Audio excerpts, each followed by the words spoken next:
nigga high as a motherfucker, by the way. Let me go fast forward. I am the nigga, young dog. This high ass nigga. They don't dance no more. It's all about the lean. Back in the day, crack was jumping on the scene. Now they slumped on the sidewalk. Can't talk. Golden era faded, but we still feel the rock. They used to be kings, now they lost in the scheme.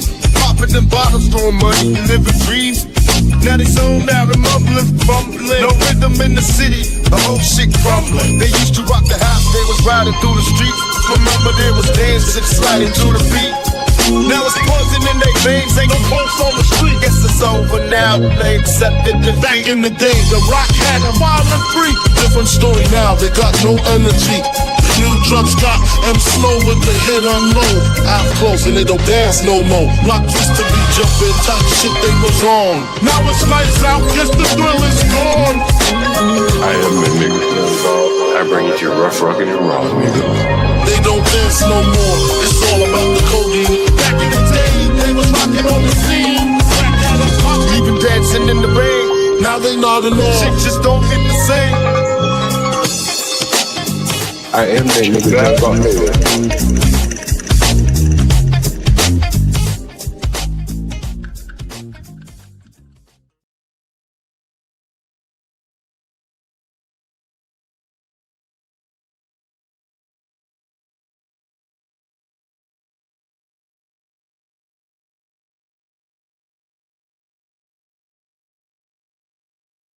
Darker than usual.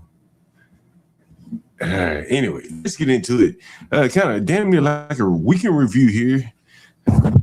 Start off here. You saying the blacks is problematic? It's because that's some white people shit, bro. How about you get more ridicule simply because of how black your ass is? Hello? Hello? Yeah, hey, what's up, man? How's it going? How's it going, Dylan, sir? All right, yeah, I got your text message. What did you say? You tried to ask your coworkers, did you? Yeah, I tried to, but he said he's gonna have nothing, so he can't help me out. But you get paid when you get paid. I get direct deposit tomorrow morning. I have my money on my card. You sure? Yeah, I get paid every 2 weeks. I get paid. Listen, man, because I'm trying to be straight. I can offer you a deal, but you gotta be straight with me. You know what I mean? I'm being honestly straight with you, Dylan. Because if you could, the logical explanation thought is if you get paid every 2 weeks. It's just a thing. Like, was going through this. Yeah, that's right. You want some with your baby mama and your girlfriend?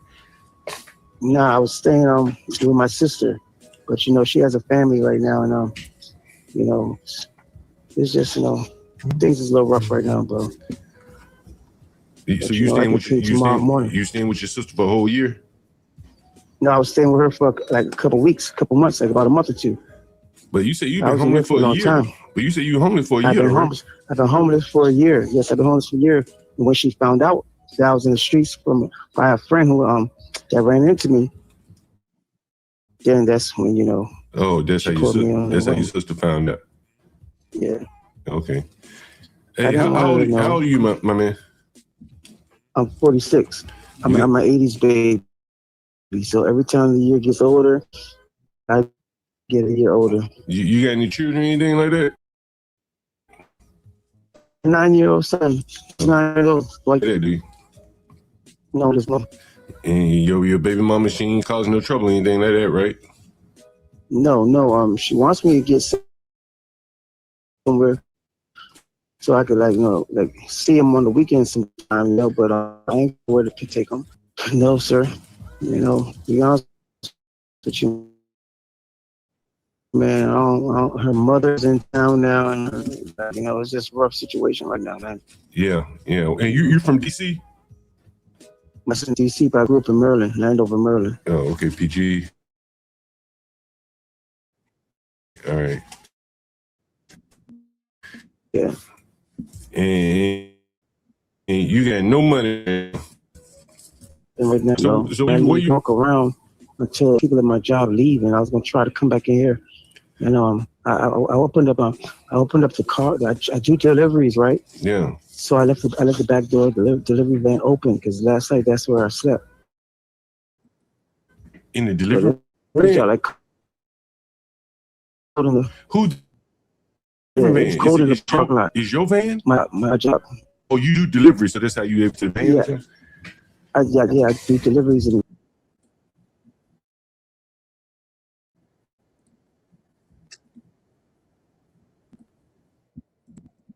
help out in the shop. Oh, okay. I see what you're saying. All right. Yesterday, I said when me and I got caught in the gym the day before. Yesterday, my coworker told me just try to leave the back door of the van open.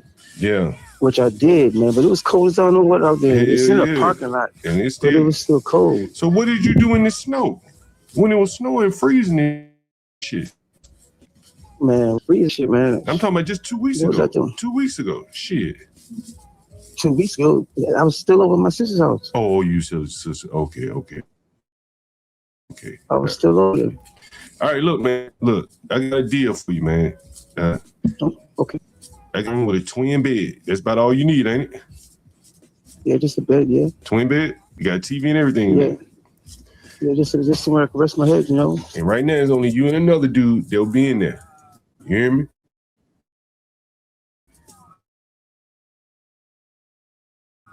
Okay. And what I can do, give you a good. So come back, you got your son a full-size room with a full-size bed. If you get on your so footing how much a are little you bit talking more, about? How much you talking about? Yeah, how much shit. If you deal, bro, can you pay me? You pay me $275 a week, but you get paid every 2 weeks, right? Every 2 weeks, yes. Right. So, but you had to pay every week. So, would you want to pay every 2 weeks? No. Yeah, I pay every 2 weeks. Yes. All right. So $275. Can you pay $550 every 2 weeks?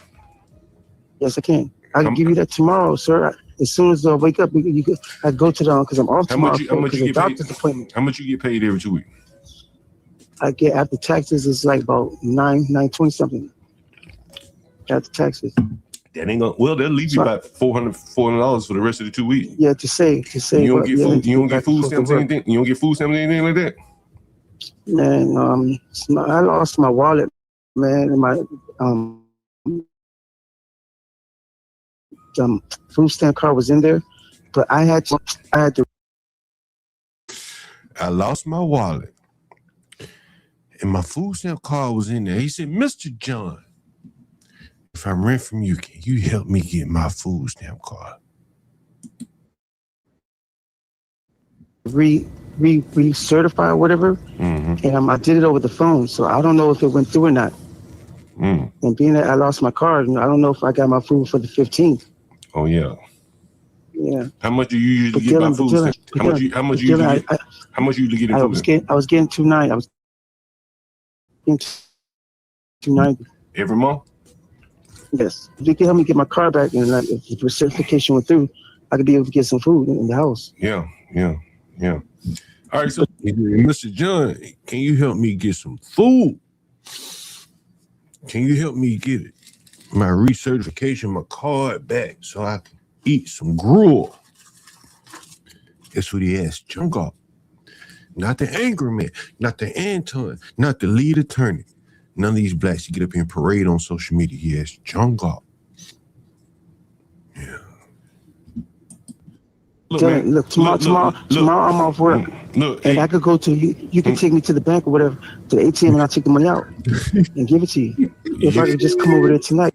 Mr. Jocko, will you adopt me? Will you take me to the bank, Mr.? Will you treat me like one of your children? Like Anton treated Izzy Bands and all of his other sack chasing children. Here's a man out in the real world. What John Galt says. He said, treat me like a baby. Take me to the bank. Help me get my ATM card back and all that bullshit. Look, tomorrow I'm off work. And I could go to you. You can take me to the bank or whatever, to the ATM, and I'll take the money out and give it to you. If I could just come over there tonight, because I really don't want to sleep in the bank. You can't Zelle it or anything? Can you cash up a Zelle? I remember when Anton Daniels said, John Galt don't understand the world of leverage. I said, well, boy, you don't know how I've lived my whole life. thing? I got Cash App. Yeah, I got Cash App connected to my bank card. So I can just Cash App you as soon as I wake up. I want you to, but I need you to wake up as soon as your Cash App hit. As soon as your, what time you pay you? About 12 at night, midnight? Unknown caller. Last Thursday, when I got paid last Thursday, by the time I was on the bus, you mean 2 weeks it was like about 6 o'clock. You mean like 2 weeks ago? By the time it was like 6 o'clock for the bus. You talking about 6 in the morning? It was there. You talking about 6 in the morning? It was there already there. Mm-hmm. Yeah, it was already there when I woke up.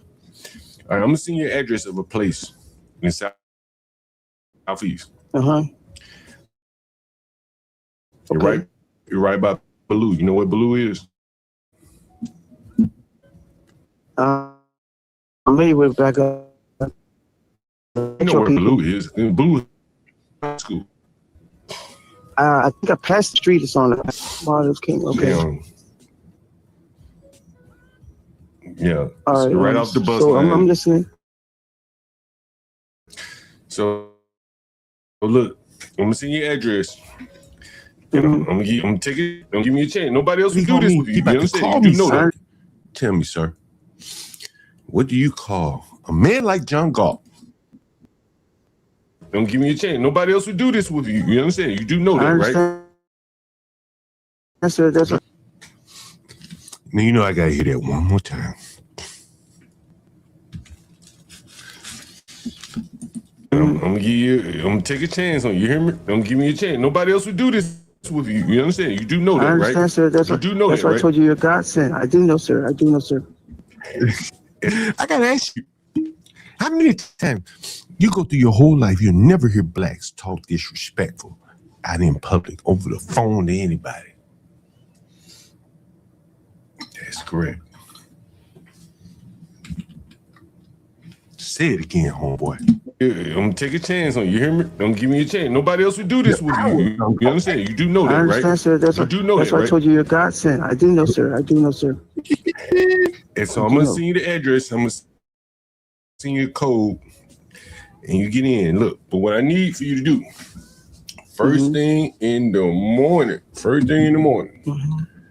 like I'm gonna call you like when I think your deposit hit, because I'm up early. You know what I mean? I'm up very early. I'm up early too. So I'm gonna call you, and we're gonna make that happen. All right? Oh my goodness, man! You're a blessing, man. You're so much. Jungle, you are a blessing, man. You are so much of a blessing. It's why I can go up on pearly things, and these blacks better not even say a word. Better not even purse their lips to criticize me. It's the difference between John Galt and an Anton and an angry man and a delete attorney. I'll make that happen, all right? Oh my goodness, man! You're a blessing, man. You're so much of a godsend, man. Because when I woke up this morning, that was the first thing I was doing, like going on Craigslist. Some people didn't call back. I'm gonna ask him a question. What he said? Some people didn't call back, but you did, Jungle. You did. This morning, that was the first thing I was doing, like going on Craigslist. Some people didn't call back, man, but you called me back. You know, you really called me back. You know, some guy from Wheaton. He said, "Did you know the code word? You must not have read the ad correctly." I went back. He said, "Go back and read the code word." Woo! I wonder if that's like a couple days ago, a Chinese Airbnb guest asked me what was my ancestry. Read the ad and call me. The code word was told. So I had to tell him told, right? And then he said, "Wheaton is too far from your job." You know what I'm saying? So. No, we're not going to accept you. No, we're not going to let you to get the room. So I was like, okay. Man, you know, you're a brother. You black, right? Yes, I am. You black. Now I'm about to ask him that question that I've been hammering home since I got up here. These blacks, they call me the slumlord. You about to hear it from the man's mouth himself, the guy on the other end of the slumlords. Hey, let me ask you, I would imagine, bro, you know, you tell me if I'm wrong. It's probably pretty hard trying to find a place as a brother trying to run from white people. Is that right? It is. Why is that? Trying to turn his life around. But why is that? Because number one, number one is because of your background. You know, my background. See, and he said, "Hey, John God don't even do background checks." I'd have to turn all these blacks away if I did background checks. I understand. Not so squeaky clean. What's your background? Turn my life around. Tell me about your background. What's your background? Because, you know, I don't do crazy shit, but just tell me about your background. Man, like, you know, when I was homeless, I was, you know, saying, getting into fights. I am that nigga.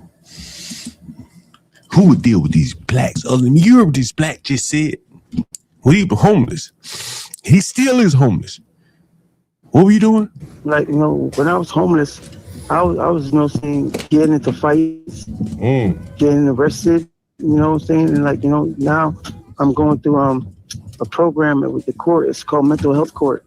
So every month I have a Zoom meeting with them, and I talk to my counselor. I have a counselor, and as long as I do that, right, my charge is going to get dismissed.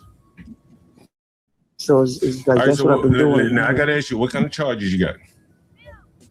I was fighting, you know, So it was assault charge. But you ain't got no sex charges, nothing like that. Club. He was in the fight club. In the real world, though. As I keep telling you, like, click, subscribe. The blacks that don't want to fight down on the street, they go fight in the virtual world. Yeah, right? No, sir. No. All right. Okay, all right. Look, I'm the chance on you, bro. You know what I mean? I understand, sir. You'll get it first thing in the morning. Yeah, that's my word. It's a small room, you know what I mean? I ain't been in there in a few days. I can't remember his exact condition, but he got a TV, he got a bed. You know what I mean? You get in there, anything you got a problem, you can always call me. Anytime, day or night, midnight, 2 in the morning, don't matter. You can always call this number right here that you call me on. Okay, just. All right, you reach out to me anytime. I'm gonna call Metro. I'm about to call Metro to find out how to get your address now. But look, yes, I don't need no funny business now. When I call you Cash App, preferably you had a Cash App already sent to me before I even call you. All right, I got you. No problem. But you guys send me. You guys send me the name on your Cash App too. This is number right here. Number the same as the Cash App. Yeah. So just put in this number in my Cash App, and it will get to you. Yep. Okay. All right, sir. I will. My man. Thank you so much, sir, for this opportunity, man. Indeed. All right, chill. I am that nigga. Yes, sir. And I just think about how the angry mans of the world talk to me, and I just don't believe it. Angry. Calling me all kind of black, like I'm kind of like he denigrating me, bro. I revel in all that. Angry man, you have to understand. Yeah, hello? Yeah, hello? Hey, Mr. Dillon. Yeah. Jordan. I was wondering, so I just want to clarify something. So every pay period I'll be giving you that. It's the same black that was living in the van in the gym at his job. He called me back. Listen to what he got to say here. How much again? $550. Every pay period or every 2? Every 2 weeks. Or so it's $275 a week. Yeah, it's $275 a week. So that's like $1,000 like a month. It ain't bad. Shit. Like, is all utilities included? Wi-Fi, cable, everything included, furnished? The ad that I saw said $800 a month. The ad that I saw crazy said $800. You have to pay 2 months in advance, 2 months at a time. They'll do it for $800, but you got to pay $1,600 up front. Here it goes, MFB.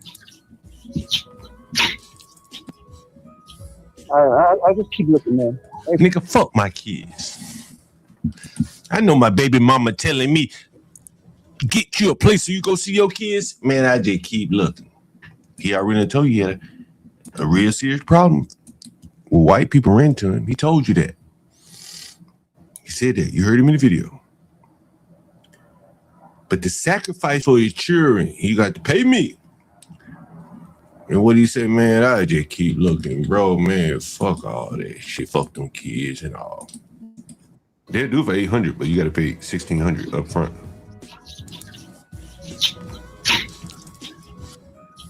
I just keep looking, man. Man, I fuck them kids. I just live in this van.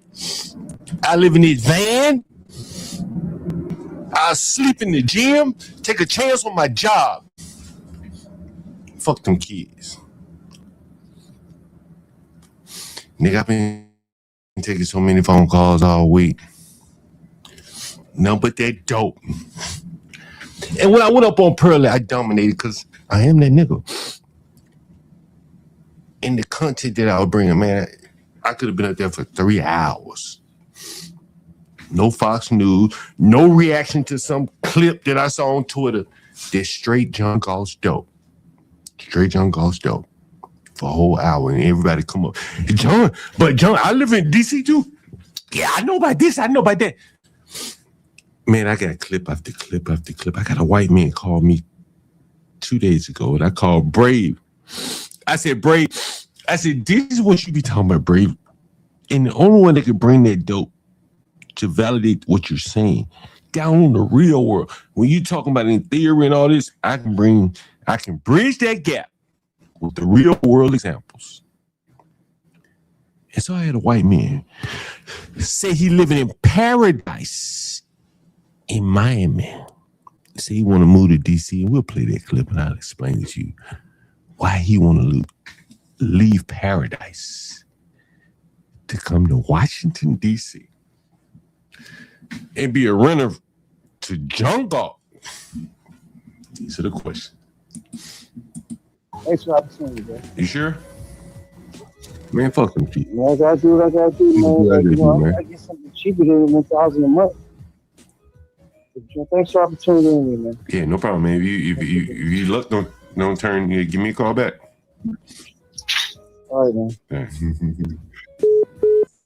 You got.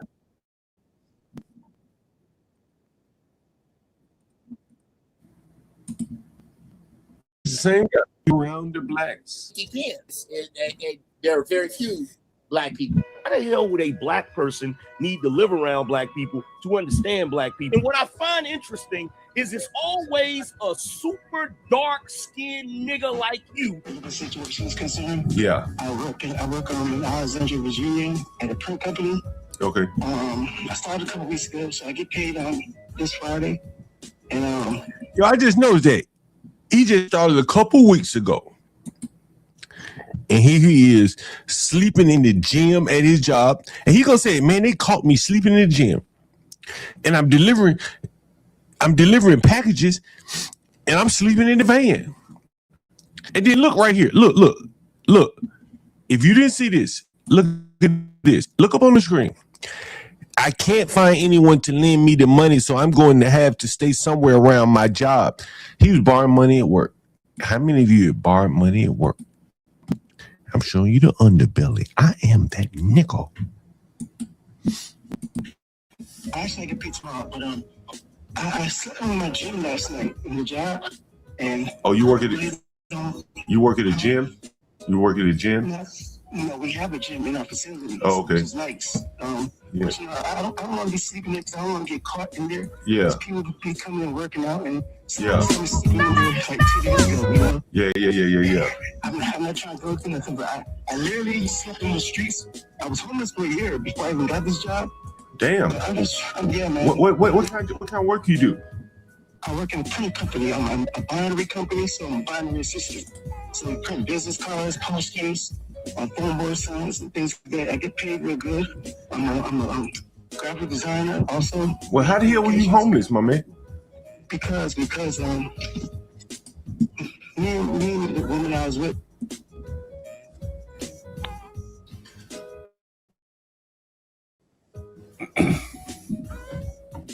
Hello? Hello? Yeah, hey, what's up, man? How's it going? How's it going, sir? All right, yeah, I got your text message. What did you say? You tried to ask your coworkers, did you? Yeah, I tried to, but he said he's gonna have nothing, so he can't help me out. But you get paid when you get paid? I get direct deposit tomorrow morning. I have my money on my card. You sure? Yeah, I get paid every 2 weeks. I get paid on Thursdays. I'm asking, man, because I'm trying to be straight with you. I can offer you a deal, but you gotta be straight with me. You know what I mean? I'm being honestly straight with you, Dylan. I'm not lying about because if you could, the logical explanation or thought is, if you get paid every 2 weeks, why you just didn't do this last 2 weeks ago? Because man, that was the black man there. Man, I got so many stories. Here's the next one. You know what, for you, man? Look, give me two. You guys remember this guy? That shit. Does anyone remember this guy right here? Huh? Listen. Oh my God. Give me 225 a week. It's all fresh and everything. I can't even. 225. Yeah. I can't even get. Oh my God. Oh my Bring me God. $225 right now. Exactly how I would expect it to be. Whatever. I send you the code right now. Oh my God. It's so awesome. Send it to me right now. I got that in cash. Uh-huh. Is it any way possible for you and I to meet up? Shit, anytime. But you better get it before somebody else get it now. Shit, you know what I mean? Yeah, I'm hell of a deal. How much is that? It's 800. That's it. 900. It's basically $900 a month, right? I did love the Blue Ranger too. But I did like. Any week, $50. I do love it. I give you a code. No keys. Give me a code to Yep. get into the building. To the building, to the house, in the room. You got codes. Oh, No. minute one. Oh, this is minute. Oh. John. Okay. I gotta go back to work. So that's a deal. Hey, bring me some salmon and shit when you come. Bring me some salmon and shit from the seafood department when you come. I see what I can do. I'd rather for you to come here to get it, opposed to me bringing it there or whatever. But we'll work out something. But let me give you this money first in the morning, and we'll go from there. What time you coming in the morning? Hey, send me a text message. Let me know what time you coming. Huh? Send me a text message. Let me know what time you coming. Yes, sir, Mr. John. I'll let you know, sir. Hey, did you get lobster too? And that was the guy. You guys, let me get back to. Damn, did I stop sharing? Let me share. My bad. Oops. My bad. Let me share it again. Here it is. This is the guy. Remember that nickel? My nickel. All right. Hey, send me a text message. Tell me what time you coming.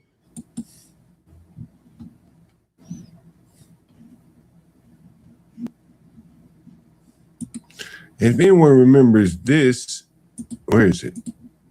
I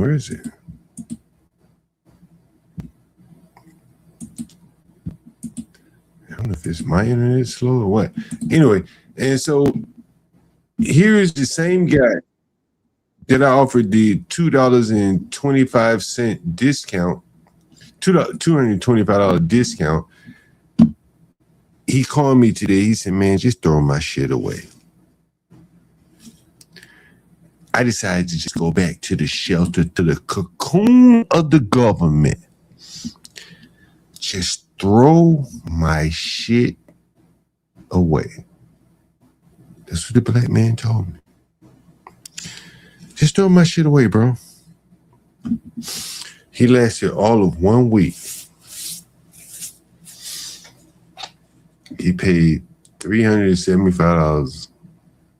He said, go back to the shelter. It's supposed to feel like it. So here's the video that again he listed all of 2 weeks after giving him a Black History Month special of $225 per month. And hey, you're not gonna get a better deal than that. You've heard the black man call in and say, man, it's hard to find places as a black man. And here I am offering almost bare bones deals. If you've been paying attention long enough, you can see patterns. I know many of you blacks can't see the patterns, but for the people otherwise, they can see the patterns. One of the things you'll see is that, damn, is that? Hold on. Oh, okay. All right. And one of the things you'll see is that I forget what I was going to hear, but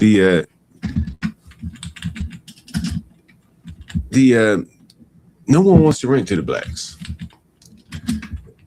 Yet they call me a slumlord for renting to the blacks when these people don't want to rent to them, nor do they want to even live around them.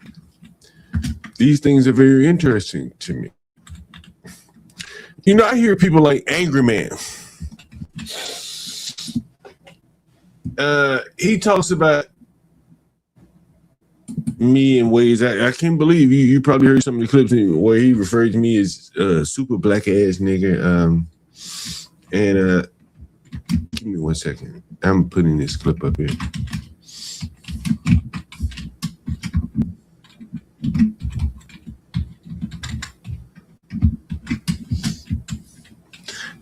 And one of the things I think you will notice is that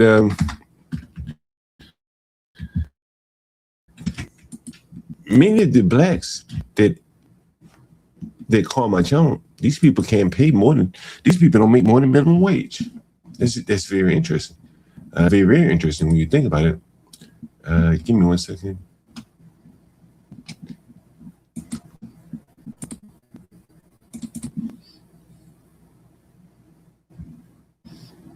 Oh, shit, that's not it.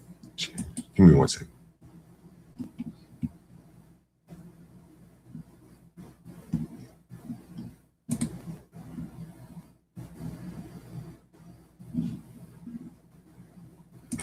Damn. Give me 1 second. Change.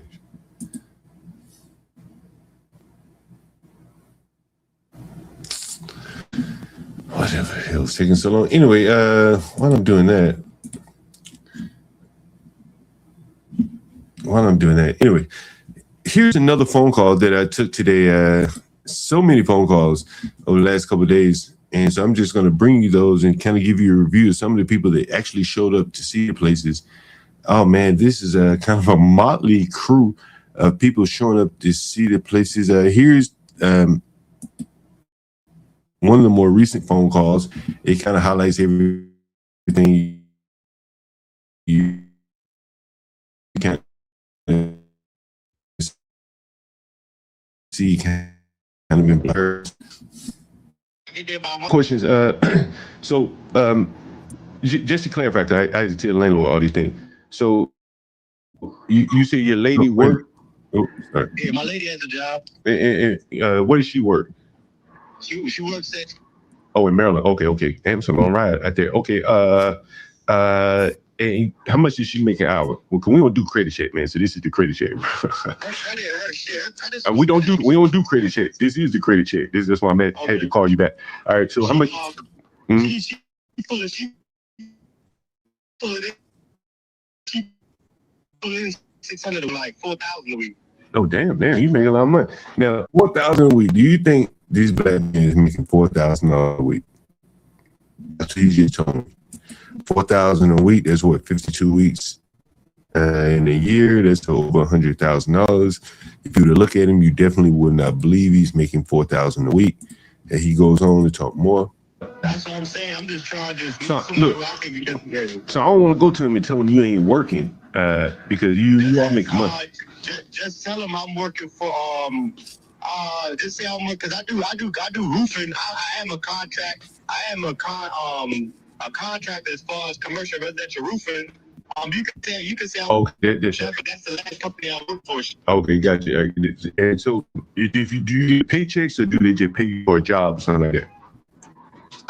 When you need pay stubs to show them? No, I mean, like, are you an employee or are you like, they call you when they have roofing jobs and you come do the roofing jobs? I'm an employee and a contractor. They don't got no job. They can always put me to go, do a little something here and there. I'm both.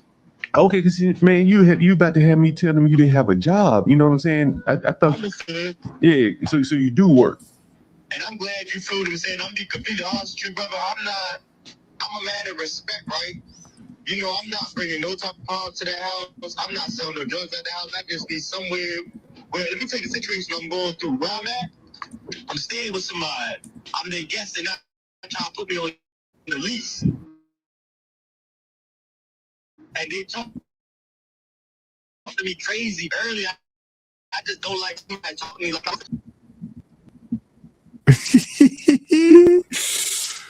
Ooh, you gotta listen to this one. This is so classic.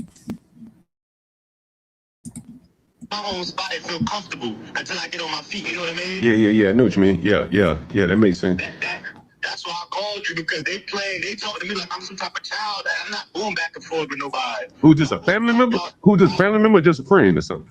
Nah, I'm staying with a homeboy. His lights off. He's staying in the Park Kennedy, right? When I moved, I hope y'all caught that. when I moved, his Listen lights, again. Listen. because they talk to me like I'm some type of child. That I'm not going back and forth with nobody. Who's a family member? Who's this family? Lights went off. He was behind 4 bags. I'm not about to cover that. On the utility? On the light bill? God damn. On the light, and mind you, he got a voucher. So came back. So look, right. That means he's living subsidized. Yet.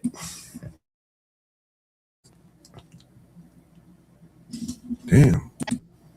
I'm not about to cover that. On the utility? On the light bill? God damn. On the light, and mind you, he got a voucher. So can you? When I moved, his lights went off.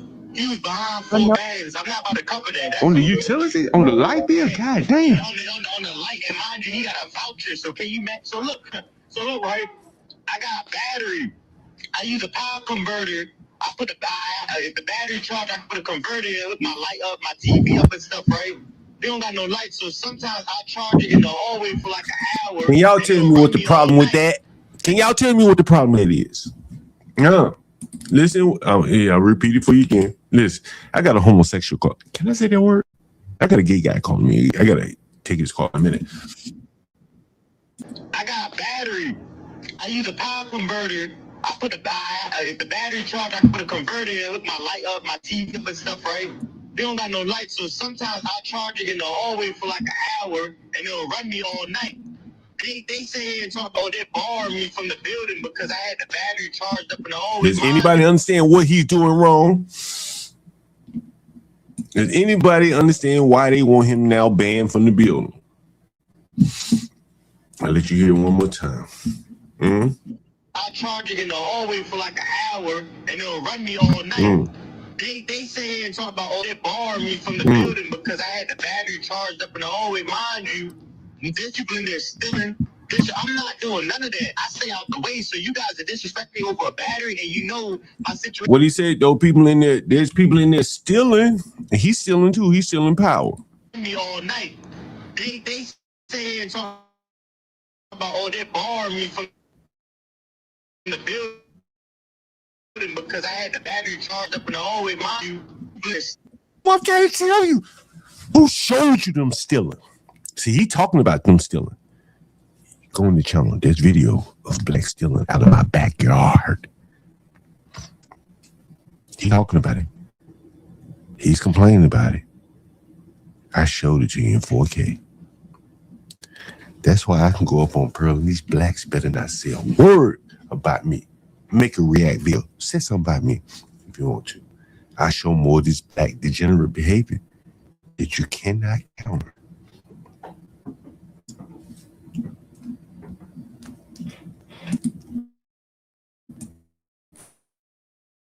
I'm not doing none of that. I stay out the way, so you guys are disrespecting over a battery, and you know. Any white people in the office say, yeah, I'm going to rent you a place in one of my houses. Situation with my girlfriend, and you know, the whole bunch of stuff going on. It's like, you guys are really taking it that far with it. I stated, I'm going to buy my own spot because I know. Yeah. But man, So that's why I called you today. That's what I'm going through right now. Yeah, text me the time you want to come back. I respond back with the address. Cause you didn't text me yet. That's why one of the reasons why I hit you. I'm gonna be there at 1:30. I ain't even tell you the address though.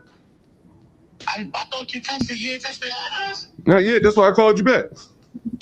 Oh yeah, because I was heading. I was coming back from the Bay Bridge area. I'm on 50 right now. About to hit like not really 50, but about to hit 295. Yeah. Just text me so I can see the address. Okay, I'm gonna text you right now. All right. Text this number? Yeah. Okay, I'm gonna text you right now. All right. Initially, first call, he told me, and I hadn't recorded, but I had the audio too low. He said, "Hey, I'm not working, but I make money.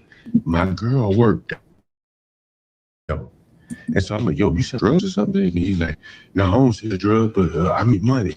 So I called that just to give him more inside information. Look, see, if you tell me I'm a roofer, come on now. Do you really believe this guy a roofer? And listen to what he just said. In this Section 8 house, this is what I got from him this time. The guy living in Section 8 house not paying his utility bill, so he's pretty much living for free, but still not paying the utility bill. He got a girlfriend, and this guy charging up the battery so he can power up his tea stuff in the hallway. So he's using the common area power. He's got a girlfriend pregnant. The conflict, they can't get along in the house. They can't put their head together to pay the utilities. It probably would behoove him to pay the damn electric bill, and he'd have some credit to keep staying there in an apartment that's probably highly, highly subsidized. They can't do it. They can't get along with each other to get ahead. So now he's got to come pay me. That way he could have been paying his friend. December.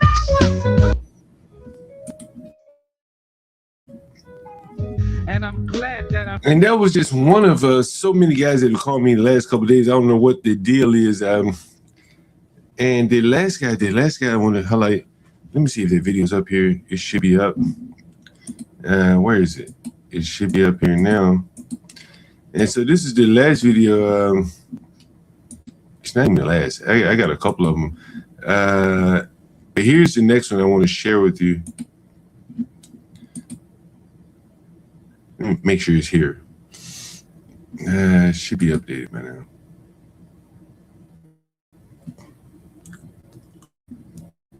Give me a second. It's a problem a lot. You guys think there's a video here. Am I not showing up? There seems to be a lag on my video. Give me a second. Where is this video here? Oh, okay, all right.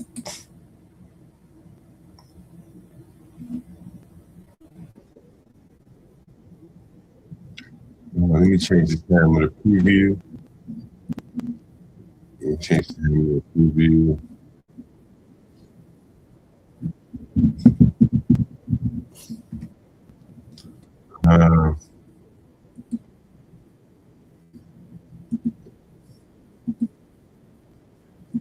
One second, let me change the time. What time is it? 7 o'clock. We'll change it to 7 o'clock. Give me 1 second.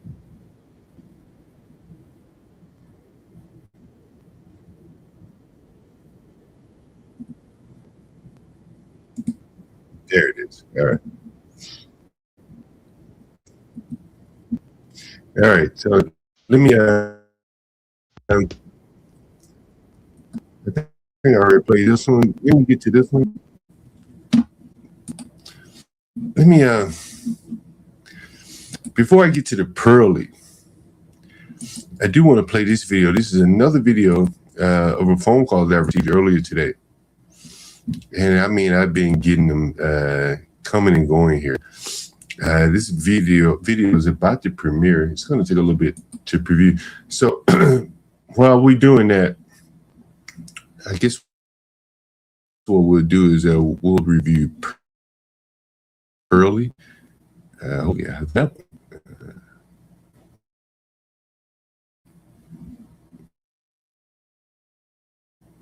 All right.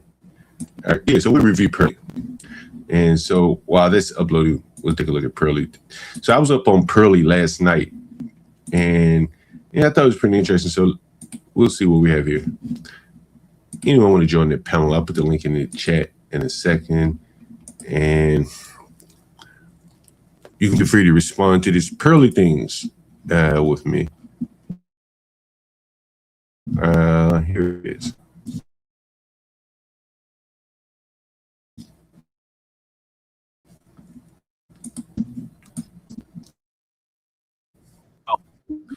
a lot of people that smoke weed, right? What do they do all day? To people that Guys, smoke this weed, is thing. I'm going to rewind to the smoking weed beginning is doing. of where I joined the panel. So what I want you to pay attention to, and she's more or less so from the time I joined the panel, the whole time I'm there, I want to say I more or less led the conversation. I think that's fair to say, and I was more or less giving her content to show that was strictly from this channel. There was no reaction videos to other content. There was no commentary to, this or that. This was strictly John Galt's content that you see every day, the type of content you see every day on the channel. So we'll get into that here. And anyone want to react to this with me, I'll put the link in the chat. Here's the link in the chat. And here we go. To be an air traffic controller. He's telling me. All right, if you guys want to call in and tell me this guy. But hey, if I'm waiting for him. Yes. So she's talking about this me. Guy. Landlord guy. This guy. But hey, if I'm waiting for him. So at this point, this is Pearly on Pearly's channel. She said, hey, if I'm waiting for him, she's waiting on John Galt to show up. And I'm like, I think I sent a message earlier. Yo, let's spice this shit up a little bit. Pearly. And I've noticed other races just always have an excuse, Fired. They usually still fired for whatever reason. Between the best fight, but people where you are women that are a person that could dance, or whatever. At this point, I'm behind the scenes. Pearly's responding to this messenger. It's a black lady, Rev Linder, said, "Do you think there are any exceptions to the rule?" Pearly's laughing.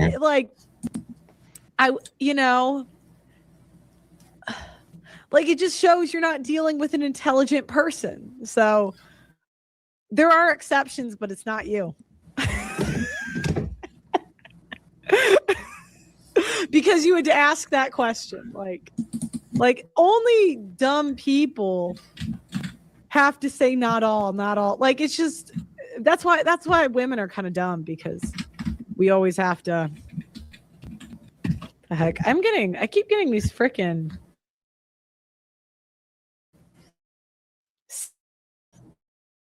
spam calls. We'll let it play up a little bit. A quote before I buy anything big. I have to show it to a guy because I'm retarded. They'll get me.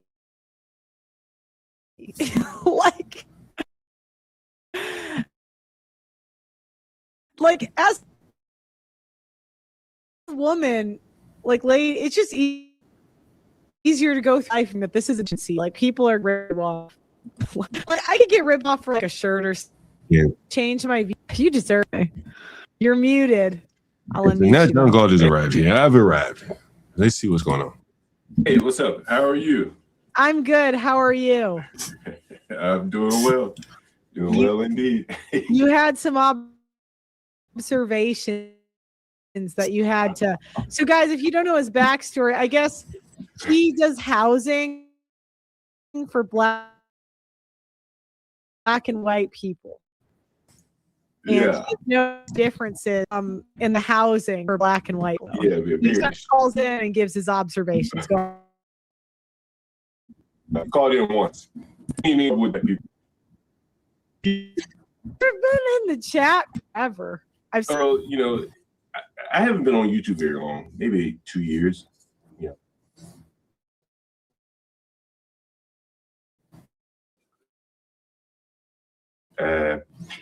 And one of the things I noticed is that people like Anton Daniels and it's an Anger Man, I think they've got a lot of pushback from the blacks that but I see that the a lot of black content creators criticize them for that.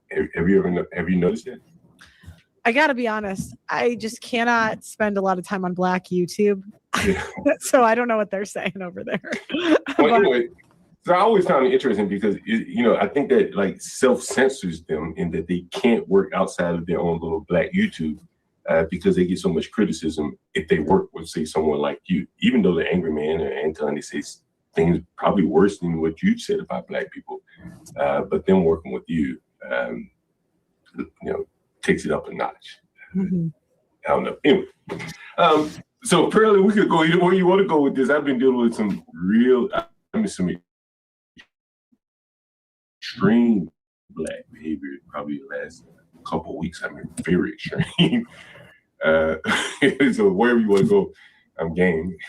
Okay, well, I just guys, man, I gotta call this homosexual.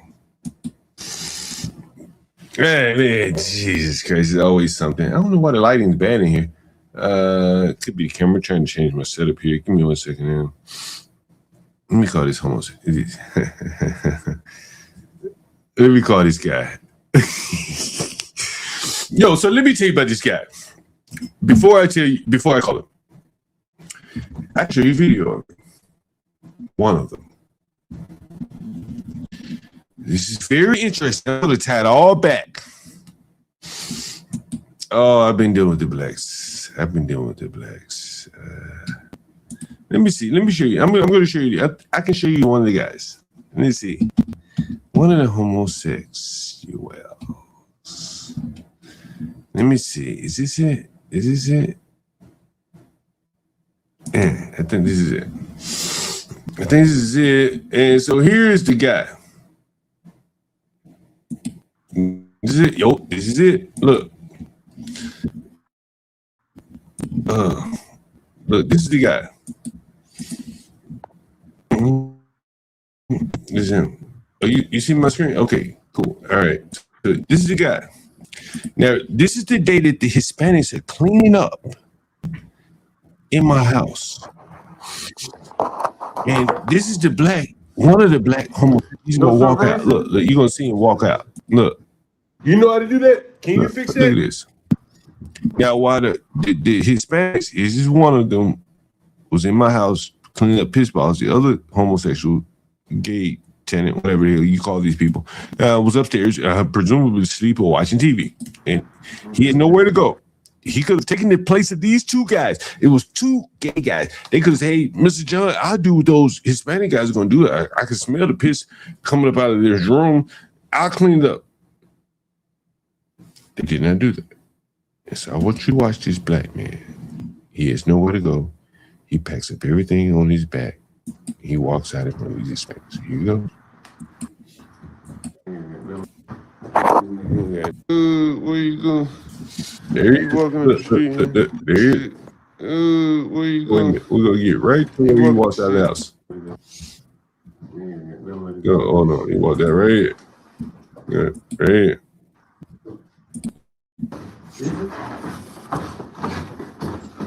Here he comes. Yeah. There he is. There he is. There he is. You know how to do that? Can you fix that? Can you fix that? You can hear him coming downstairs here. This is the man we about to call right here. I think I've got some pictures of some of the shit that they left behind. I think I got pictures of some of the shit they left behind. Let me see if I got pictures of shit they left behind. And we're going to show you the same people that left all this shit behind are now looking to rent from me another. How many nights he looked to book? Let's see. How many? 2 measly ass nights.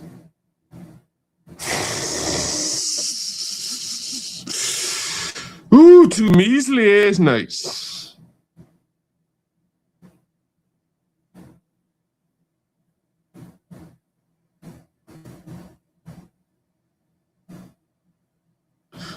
Okay. Yeah.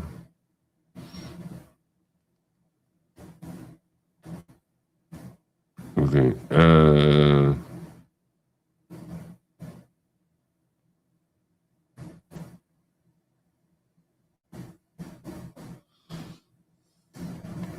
1 second.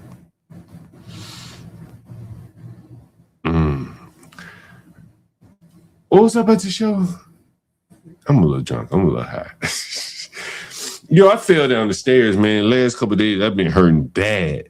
Like, I damn near broke my ankle. Fell down the stairs. What was up? Oh, man, I was in the grocery store while I'm looking for this. What's up at the show?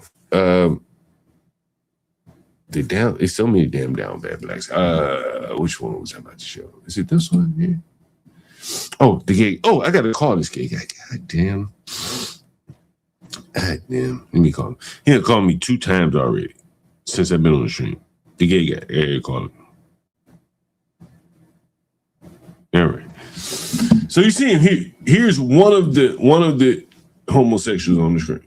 Right? There he is right there. Right? Damn, is he not? What's taking so long to show up here? Why is it not showing up? Stop sharing. Let me see if I can add it to the screen here. So here's the guy. We're about to call this guy. You see him? Right. We're about to call at least one of them. I got a phone call from this guy. Before I even call him, you know what I'm going to do? Hold on. What is this? That's probably. All right. Let's do this. Let's play this. This is who is this calling? Damn, so many black songs. So this is okay.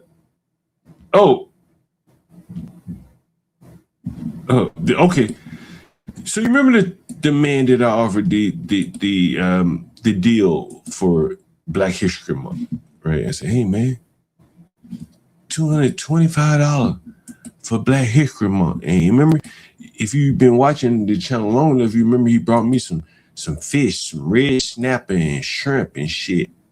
You guys remember that? And so anyway, so here's his phone call to me earlier today.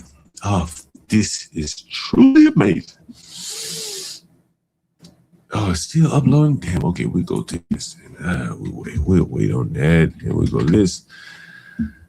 It's nothing short of amazing. Some of the calls and behavior that I've seen all week. And here. Oh, damn. I keep forgetting. Let me call the homosexual. Okay, so I gotta call the 2 gay guys. So what is happening is he sent an Airbnb review request for 2 days. I really don't want to deal with him, but whatever. Yeah. Maybe I shouldn't even call him.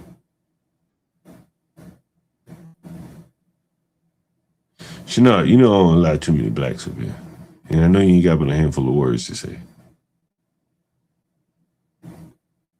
You gotta make your case for me letting you up here, man. Yeah. Come up here, your case, otherwise I'm gonna put your ass back. Yeah. Go ahead, make your case. You want to add something before I call this black LGBT? Are you with me? It's about the. Listen, it's up to you. Should I run a room to this black LGBT? I'll let you decide. How about that? That's your business, man. No, I want you to say he black LGBT. Damn. I'll let you decide. Should I call this black LGBT? Look, I got a pending request. I can accept it right now. He has nowhere to go. He's booked for 2 nights. Should I accept his reservation or no? You're already gonna do it anyway. I cannot do it. Why you're asking me? I cannot do it. If you want me to not do it, I just won't even call him back. So, you know that seafood dude, right? Why did you tell him to bring you seafood? And why were you trying to? You told him to steal food from his job, bro. They can get him fired. How can he pay you rent if he's fired from his job? He's still working there. Yeah, but how do you think he's gonna get that seafood? You think he's gonna pay for it or what? Maybe you get a discount. A discount, okay. Yeah. You asked for some like crab legs, some shrimp. What else? I asked for crab legs. Look, check this out right here. Let me see if it's You, gonna you, play. you knew he was gonna steal that shit, didn't you? You knew he was gonna steal that shit. What? You wanted him to steal that shit. You asked for it twice. I want him to give me something if he can get it, right? It's the hood economy. Yo, let me Yeah, tell but you. how do you think he's gonna get it? How do you think he's gonna get it, bro? A discount. Don't he get discounts? A discount. How much you think the discount would be? I don't know. Like 10%, 5%? My job to figure that shit out, is it? Bro, you knew you wanted him to steal that shit. You a snake in the grass. If I wanted to steal, I should just steal me more of that shit. Steal all that shit. And yo, Bro, you know the reason why you give us an update on that dude. Give us an update. I'm about to give it to you in 1 minute. I'm about to give it to you. It's gonna post in 1 minute. Let me see. He might post it right now. Let's see. It's about to post in like 3 minutes.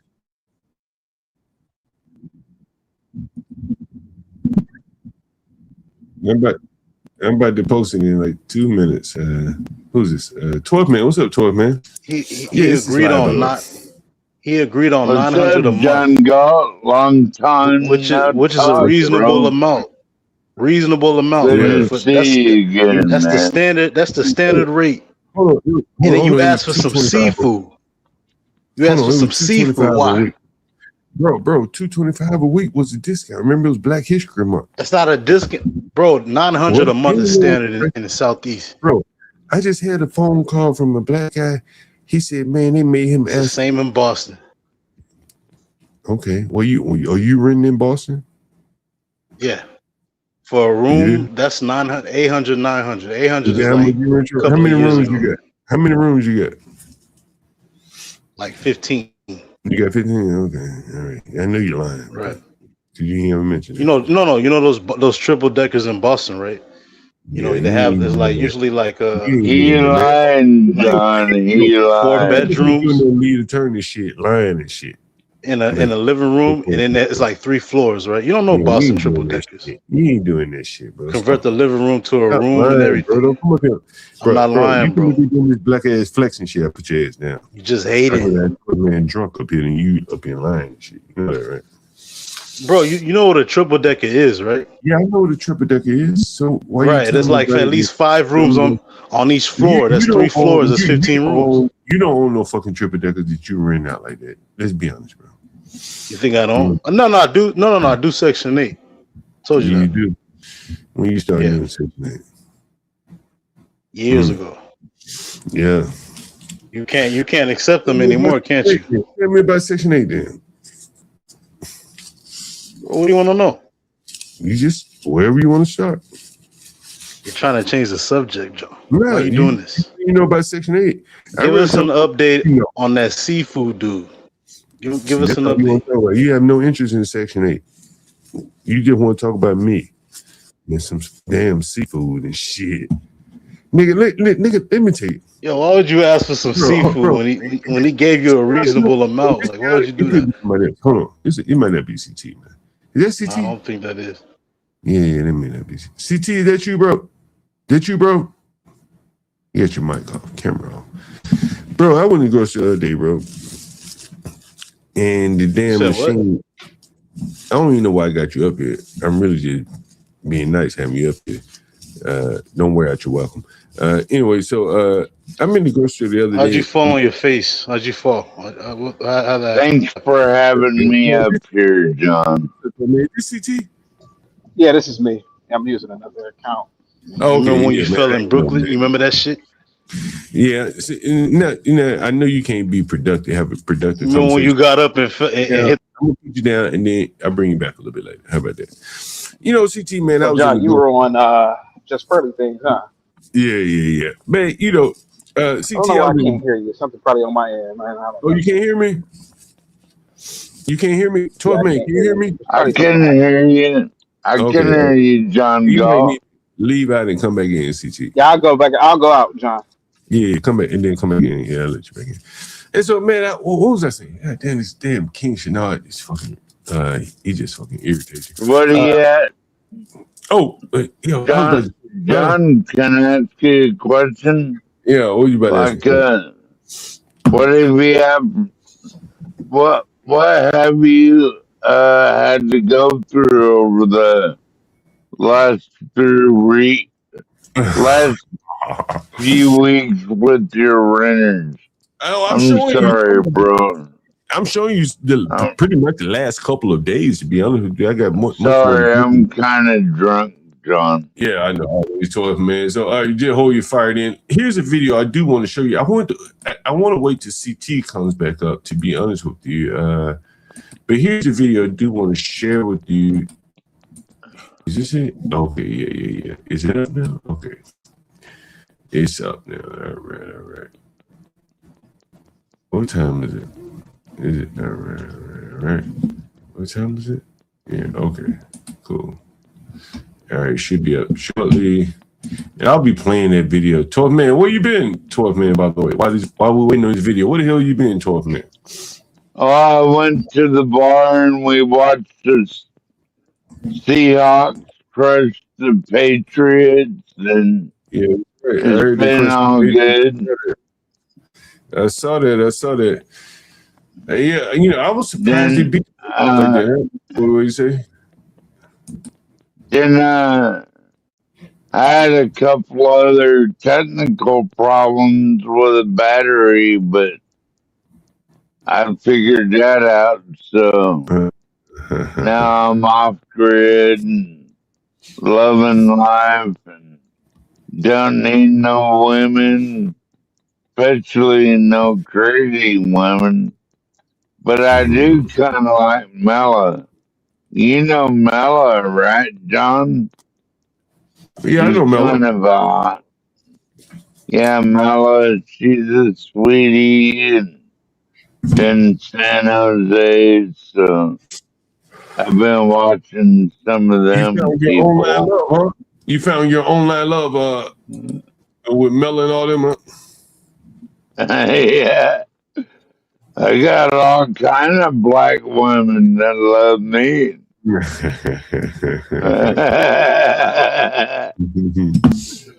How you been doing, John? Oh man, yo, I fell down the stairs the other day, 12 man.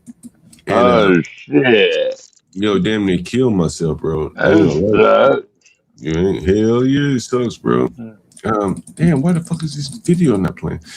Maybe I need to play it the other way. You gotta be careful getting old, John. Damn. Hell yeah. Damn, what the fuck is this video not playing? Let me see. Why is this Might have to get a black woman up there to take care of you, John. No, Tom, man. I got one or two, Tom, man. Let me see. I might play it like this, Tom, man. I may play it like this since I can't get YouTube cooperate here. Hold on. Let me see. Let me see if I can play it like this. Hold on. Oh yeah. Where is it? Damn. Where the fuck? I thought that was it. Damn. Did I? Wait a minute. Hold on. I just had the fucking phone call right here. 12 man. Jesus Christ. So much shit, 12 man. Let's see. This is it. Yeah, this is it. Oh, damn. 12 man. Oh, yeah. All right. I got it right here. Listen. Look, here it is. This is going to be the raw cut right here, guys. Look, this is the raw cut. Hold on. Let me see it. And I'm, damn, the content just keep coming, guys. So what's gonna happen is, hold on, there's something playing in my ear. Give me 1 second. So what's gonna happen is, you guys remember the guy I gave that you guys remember the guy I gave the $225 a month, the Black History Month deal. Everyone remember him, right? Everyone remember him? Yeah. You remember him, 12 man? Yeah, I remember that. All right, cool. Why isn't it showing up on YouTube? Anyway, so here it is. Hold on, what the fuck is it playing at? Hold on. Oh, okay, all right, here it is. I figured out what it was playing.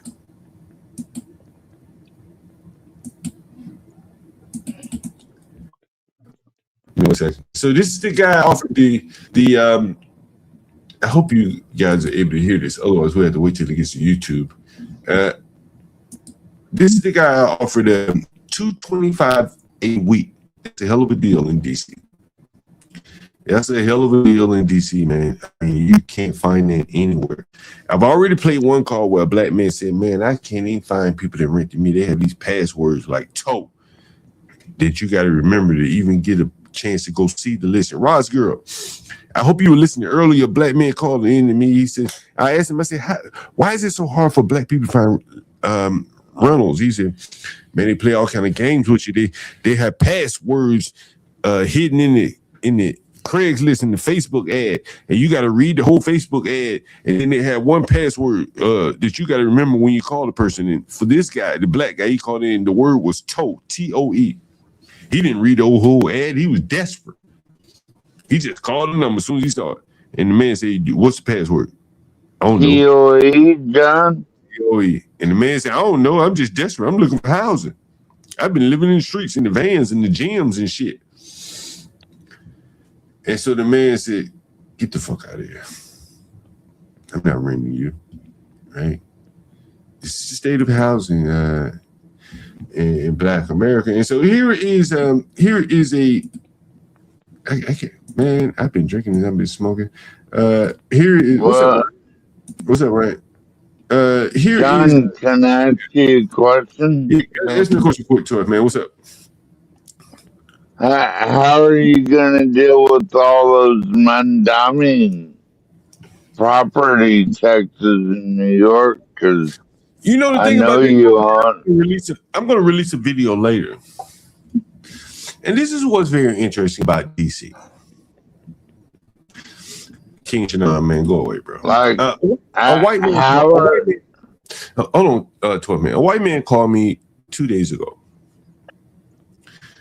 Says, now I'll play the video for you.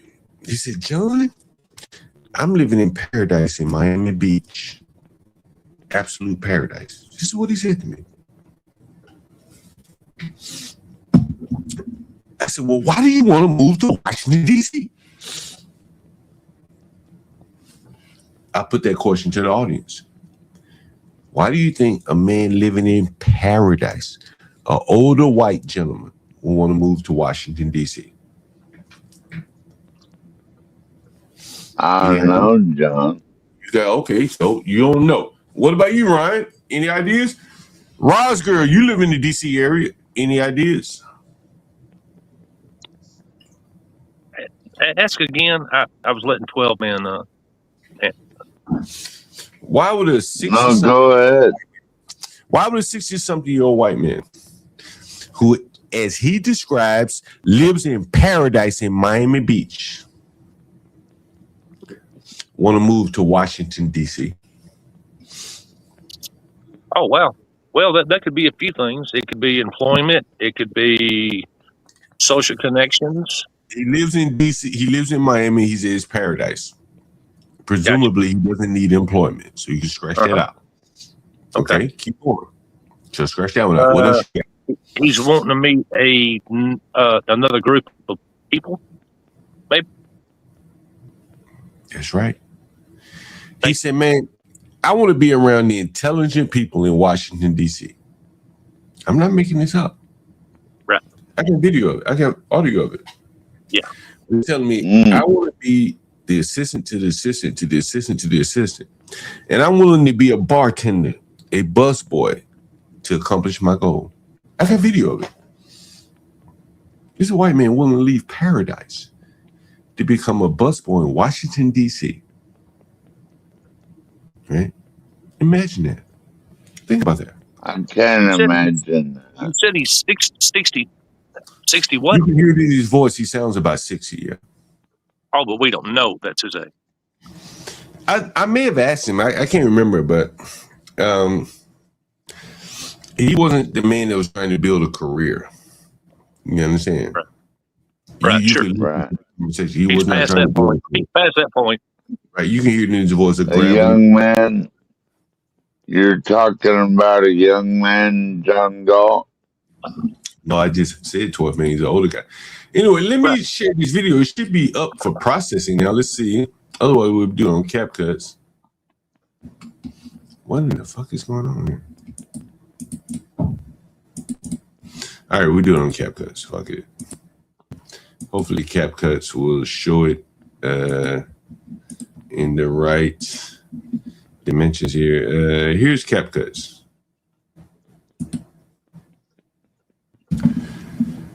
Here's a black man calling. This is the black man that I offered the $225 a week. That's a pittance in DC, right, Roz girl? That's a pittance. No security deposit, no credit check. Pay you $225 and go. Is that like northeast area? This is southeast. Southeast. Gotcha. Listen. Yeah. Hold on. Let me see if I turn the ball off.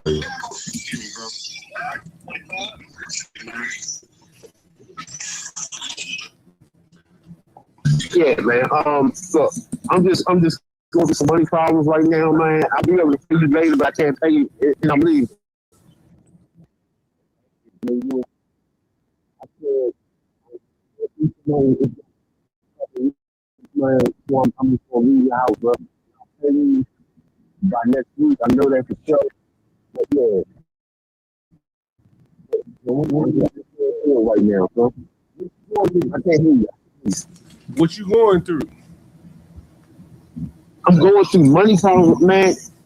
See, you don't realize everything that I'm going through right now. That's why. Because right now I owe you $475, right? And well, you know, I mean, I still got my job and everything, but I'm trying to catch up with you and a couple of other debts that I got or whatever. So right now, man, I'm sitting in a damn. I'm sitting in a damn shelter. Heard that? If you've been listening to the show from the beginning to the end, you've heard black men living in shelters. Kick his ass out, John Galt. Kick his ass out. Yeah, what he just told you. What he said, man, throw my shit out. Listen. He said, throw my shit out. He didn't care. He said, just throw my shit out. I'm sitting in a damn shelter. Throw my shit out, says. Sucks to be you. You gotta go, bro. You can't pay your rent. You gotta get the fuck out. Hold on to a minute. Hey, you might have to watch from sideline to a minute. All these people have is like material bullshit possessions. And you know, I explained to someone earlier. Let me show you something. And I think I can best explain it to you by example. I think I was talking to early. Maybe I was talking to my lovely lady Lisa about this shit. And here's one of the things that you don't understand about the ghetto. This is when Angry Man says, "Why do you gotta live in the ghetto and nobody's like living around blacks?" Here's what I'll explain to you. Let me see. Look at it. Oh yeah. Look at this. Look at this. Angry Man doesn't know what he's talking about. He's a clown, man. He's a stupid ass clown. Let me show you. Let me show you this. I agree, John. They don't even know what they're looking at. They don't even know what they're looking at. Look at this. Look at this video.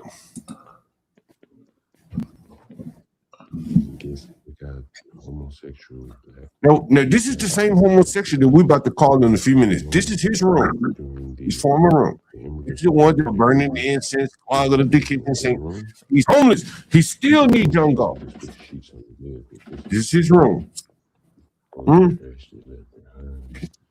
I was cleaning up the room. There's a full pizza in that box. You see that pizza box? You saw that pizza box? It's the hair dryer. Look at this. What's in that bag? What's in that bag? That's a full pizza in that box, uneaten. What do you make that? Do you understand? See, you don't even understand what you're saying. I do. I know exactly what you're saying, y'all. Spend their money. How many of you spend money on food and don't eat it? How many of you spend money on whole pieces? There's a whole piece in this box. And don't even eat one slice of it. They fuck pass out. It's time to check out. And they leave this shit behind. What do they be doing, John? Like drinking themselves to death or what? Don't act simple up here. I told you what they are. They're gay. What the hell you think they know? Look at this. Look at all this food left behind. It's a food desert. Oh, it smells like ass and pizza. I thought it was a damn food desert out here. Huh? I thought it was a food desert. Huh? How do they leave so much food around in the food desert? Somebody explain it to me. Somebody explain it to me. How do they leave so much food around in the food desert?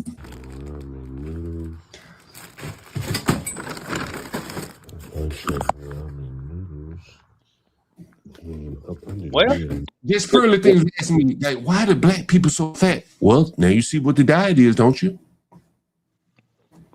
No one else said it's the processed food, is how they eat. You got a black ass, some black man talking about, well, they eat neck bones. You know how much preparation it takes to make neck bones?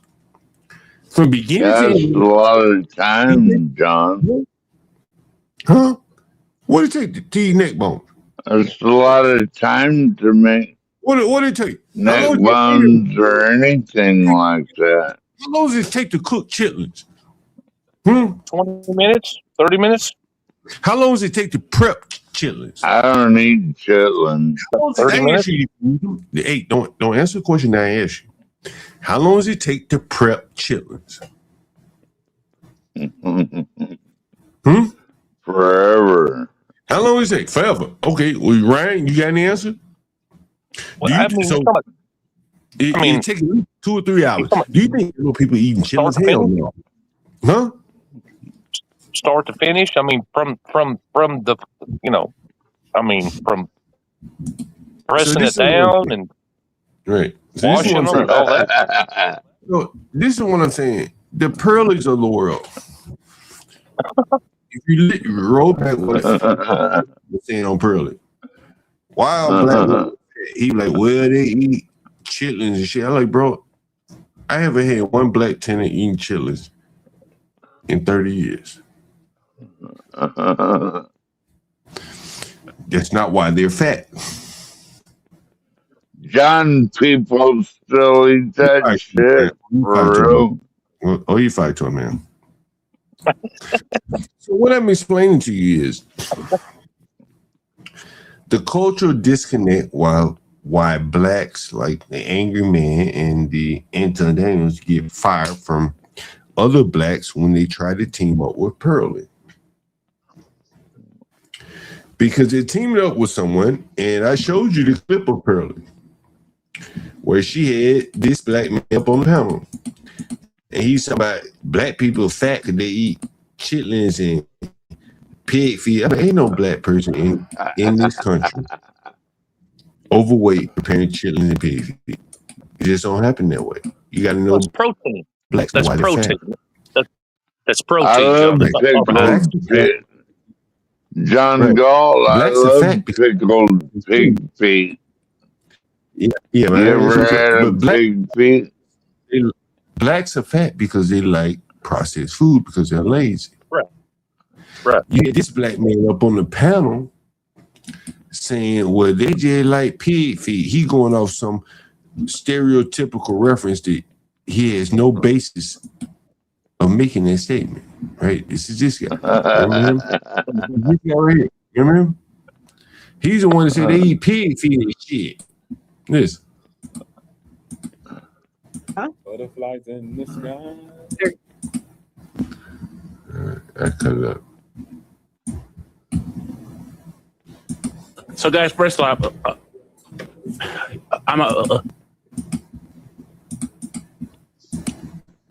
people that smoke weed, either. He's saying this. He's saying they eat pig feet. I said no, they don't. Yeah. Ain't no black person out here preparing no pig feet. No chitlins. They're not doing that. They're not doing that. They're getting fat because of processed food. I know because I'm in the grocery stores with them.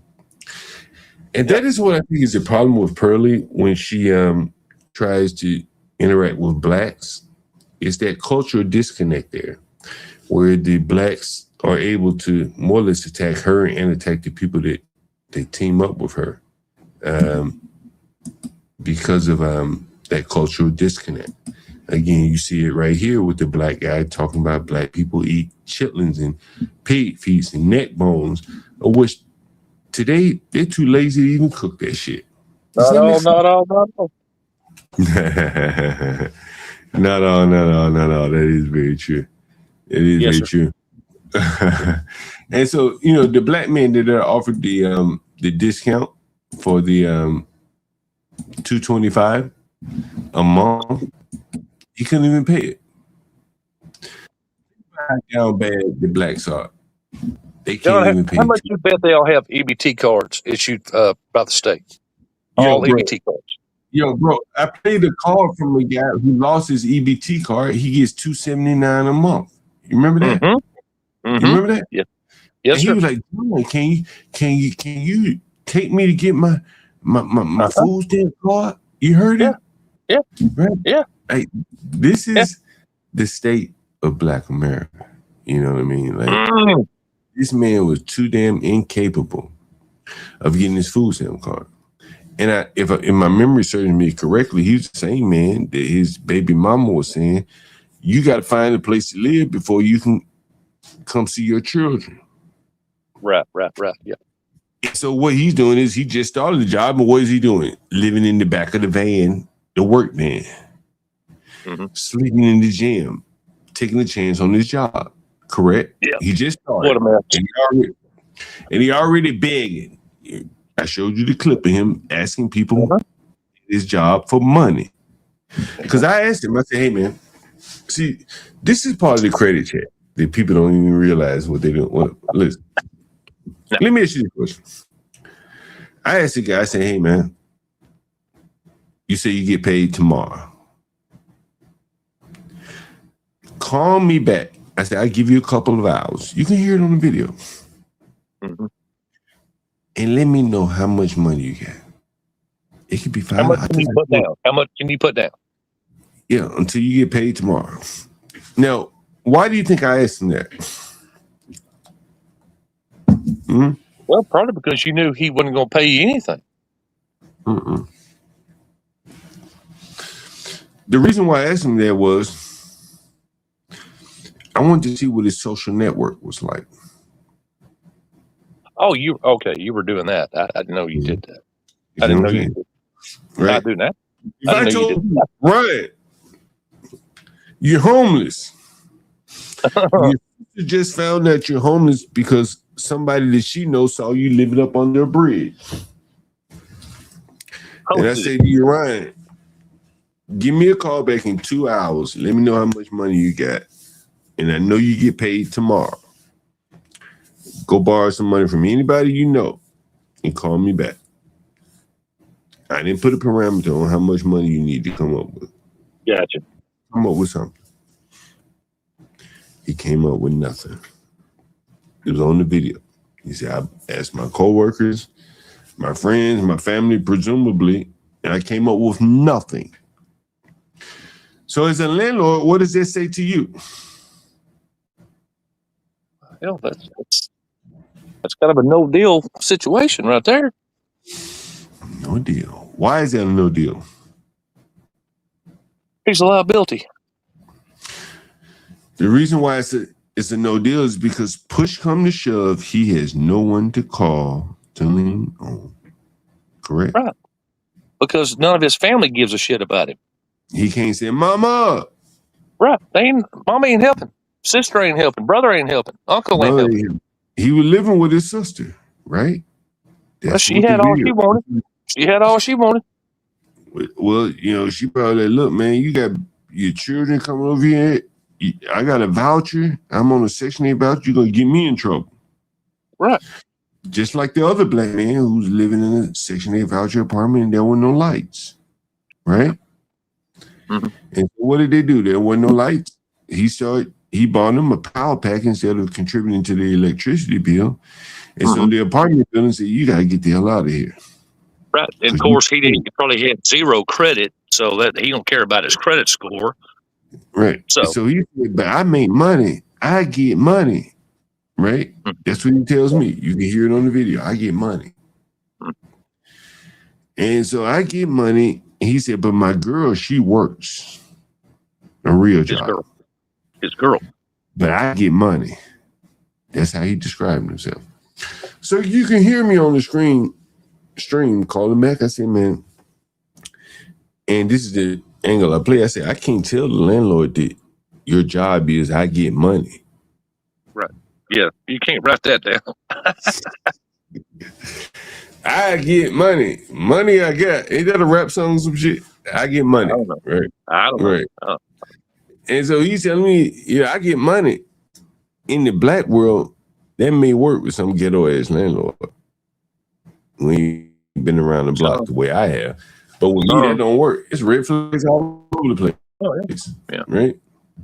Mm-hmm. And so the black man that I gave the Black History Month, which isn't it ironic?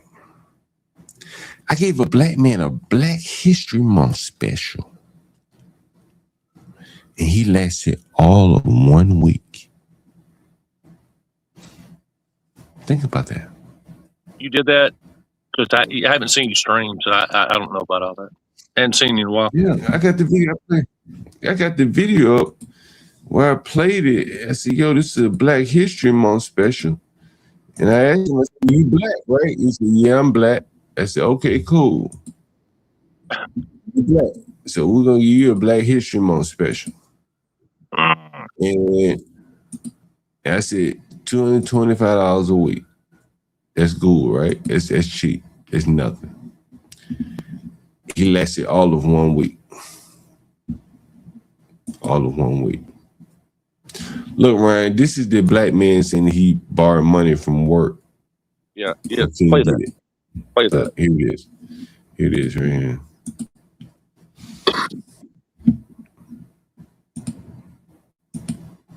You can see his text message up on the screen. Here, well, here it is. Just zoom in. Yeah. Mama, just your girlfriend.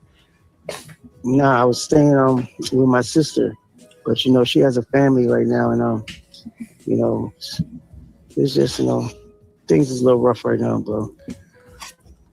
So you staying with you staying with your sister for a whole year? No, I was staying with her for like a couple weeks, couple months, like about a month or two. But you said you've been homeless for a year. Time. But you said you were homeless for a year, right? I've been homeless for a year. Yes, I've been homeless for a year. And when she found out that I was in the streets by a friend who that ran into me, then that's when That's how your sister found out. Yeah. Okay. Hey, how old are you, my man? I'm 46. I'm my 80s baby. So every time the year gets older, I get a year older. You got any children or anything like that? Yeah, 9-year-old son. He's 9 years old, Dwight Jr. But I mean, you ain't got custody or anything like that, do you? No, he's with his mom. And your baby mama, she ain't causing no trouble or anything like that, right? No. She wants me to get somewhere so I could see him on the weekend sometime, but I ain't got nowhere to take him. She don't let you come over there and stay with her or visit her or nothing like that? No, sir. You know why that is? Does anyone know why that is? She got a new man. That's why he can't come over and visit his only son. So she's saying, you got to find you a place to live. So this boy can come see you away from me and my new man. Mm-hmm. Yeah. Understand. That's how this works. Yeah, I got it. It's pattern. The Pearlies of the world, the Antons of the world, the angry mans of the world, the blacks that have moved away from these blacks, they don't understand how this shit works. I went on Pearlie's panel, right? Mm-hmm. Bro, I could have been up there 2 hours, 3 hours. She's already posted. Yeah. And it was clip after clip of my own shit, right? My own shit. No Fox News clips, no this, that. As soon as I left Pearl, you know what she pulled up? Fox News. Yeah, of course. Right. Yeah. Right. Yeah. That's I what can she make does. the news in my own little world here. Right. In so many different ways. You know what's interesting about this before I get back to look at this. Who was paying for this guy's phone, John, that you were talking to? Who was paying for his cell phone? They probably have free phones in DC, you know, like a lot of free shit, you know. Oh. Yeah, a lot of free shit, man. That reminds me. Crazy. So you heard about, did I play the video of the guy say he gets $300 a month, $297 or something like that in food stamps? Not and he said, not to me, no. Not to me, no. And he says, man, but I lost my wallet. And if you could just take me to the bank, Mr. John. Oh my Lord. You shitting me. He said, just take me to the bank, Mr. John. I better get some food. This is how, like, they're almost like children, is really what I'm saying. Yeah. They're almost like children. And so that's that's a very difficult thing for people to deal with. That they're almost like children. I need to call this guy back, don't I? I need to call the gay guy. Right? I do need to call him. What do you think, Ryan? Should I rent him or should I not? I don't know enough about it. I mean, we know the history of how their lifestyle is and how they leave rooms. I mean, yeah, that's right. I showed you their room, right? Smell like ass and pizza. And look, this is them right here. This is one of them right here. Look at this, Ryan. Look at this. Look at this. Look at this.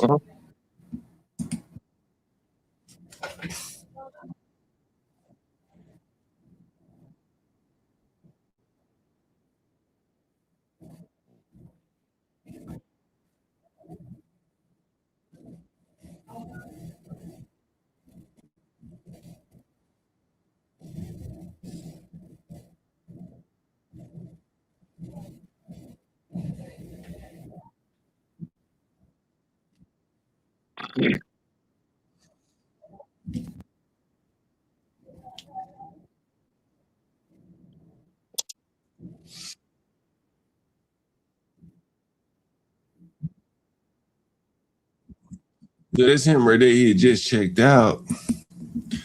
And again, the Hispanics were downstairs working while he had just checked out. And this is how they left their room. And this is the same guy that we're about to call. Look how he left his room.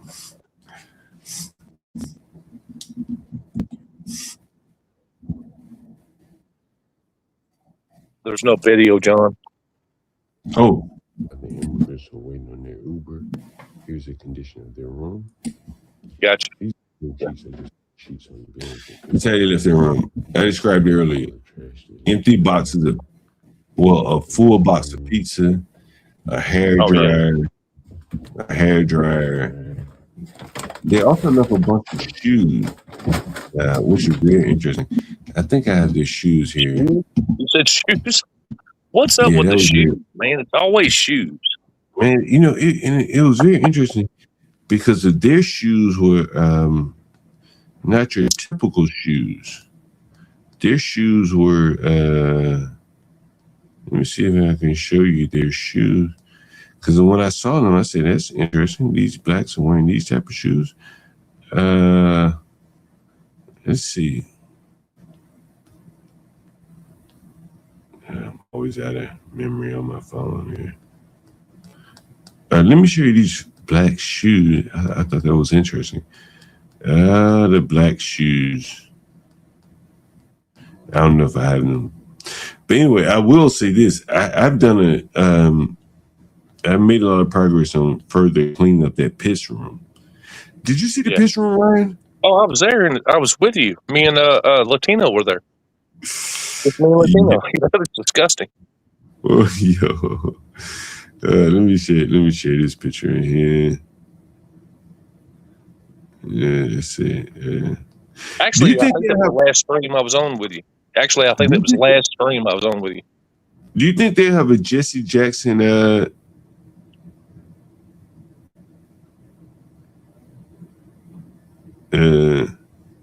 You think they have a Jesse Jackson memorial, like a street named after Jesse Jackson? Where, John? You know, like all over America, like No, Malcolm, Martin. I've never seen one. No, I mean, do you think they will be now? I mean, do you think there will be after Jesse's died? Now, do you think he'll get a room? Like, you know, maybe like, maybe a few might pop up here and there, but it ain't gonna be flooded because it, you know, under this administration, I would see that happening. But cities could do it on their own, right? Yeah, of course they can. They got to pay for it. They got to pay for it. Like, okay, let me ask you this question. So let's say they decide to do a Jesse Jackson Streets. Let's say they want to do Atlanta. Atlanta, yeah, I can see that happening quick Are you overnight. Are you familiar with Atlanta at all? Not really. No. Okay. Well, are you familiar with Dallas? Oh, very. Okay. Do you think they put Jesse Jackson Street in Oak Cliff? Oak Cliff? Yes. I could see it in Oak Cliff. I could see it in Grapevine. Do you think Jesse Jackson's relatives would want his name to be in a ghetto neighborhood like Oak Cliff? No. So I'm thinking that the blacks are going to learn a lesson from Martin Luther King and Malcolm X. And they're going to, if they push for Jesse Jackson Streets, they'll push for them in nice, affluent neighborhoods. They won't have Jesse Jackson in the ghetto. That'll look too bad. Martin Luther King Avenue. You remember the Izzy? You remember what Izzy said on my channel? Huh? You remember what Izzy said? Huh? Remind me. You remember what Izzy said? Huh? You don't remember what Izzy said? Let me see if I can find what Izzy said on the channel. Let's see what Izzy said. This Izzy Band said. What did he say? This. Let me. Damn, maybe it's here. You always have to subscribe to both channels, the Urban Landlord and the Urban Landlord Clips. Sometimes you find something on the Clips, you don't find it on the Urban Landlord channel. But it was Izzy. Let's see. Let's see. Oh yeah, here it is. So this is a very good example. It's on the Urban Landlord Clips, and here it is. Okay.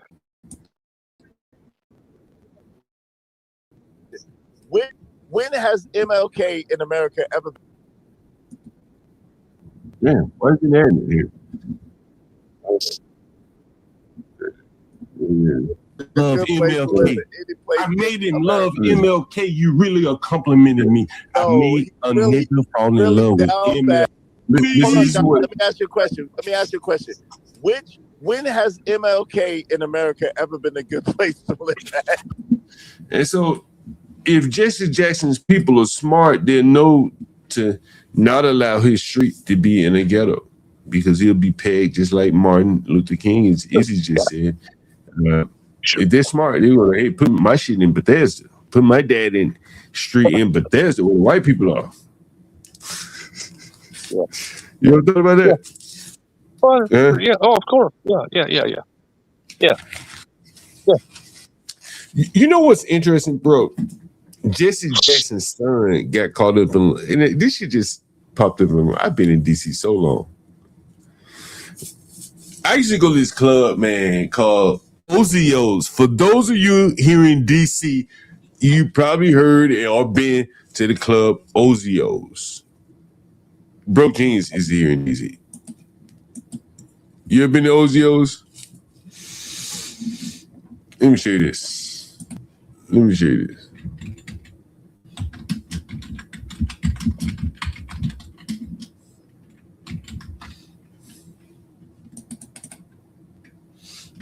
you this shit right here. I used to go to this club all the time. Where is it at? Surely they didn't take it down.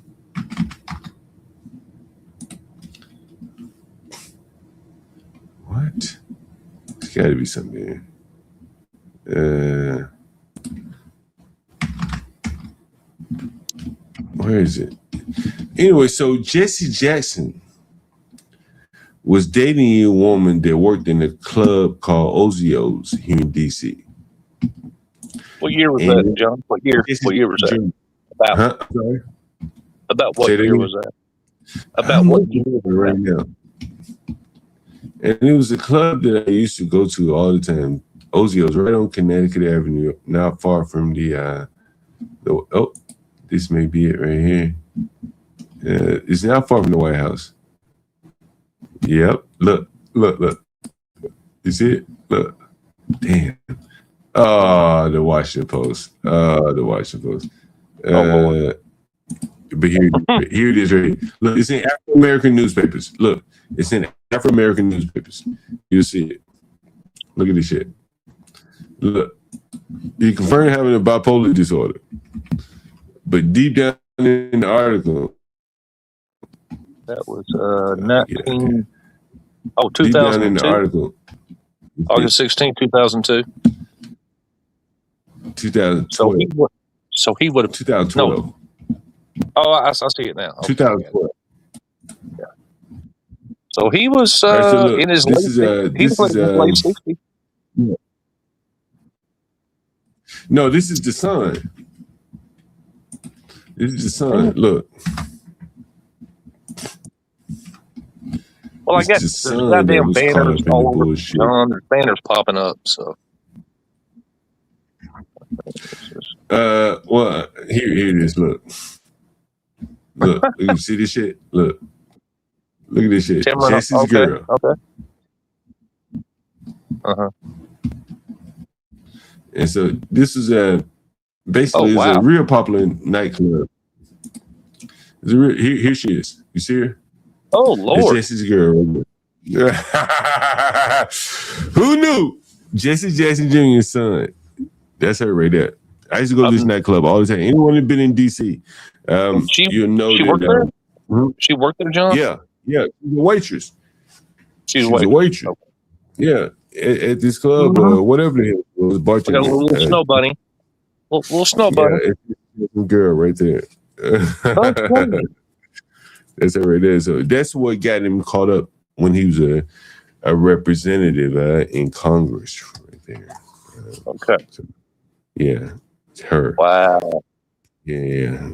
Isn't it funny though when they all die, all this shit comes out? You know? Nobody will talk about it while they're alive. I mean, even though everybody knows, don't talk about it while they're alive. No, he wasn't dead when this happened. This is the son. Remember, right. And for those of you that don't remember, the other son, I can't remember his name. Was it Alfonso or whatever? Jesse parlayed a beer distributorship for him. It's how Jesse got rich. Yeah, you didn't know this? No, I did not.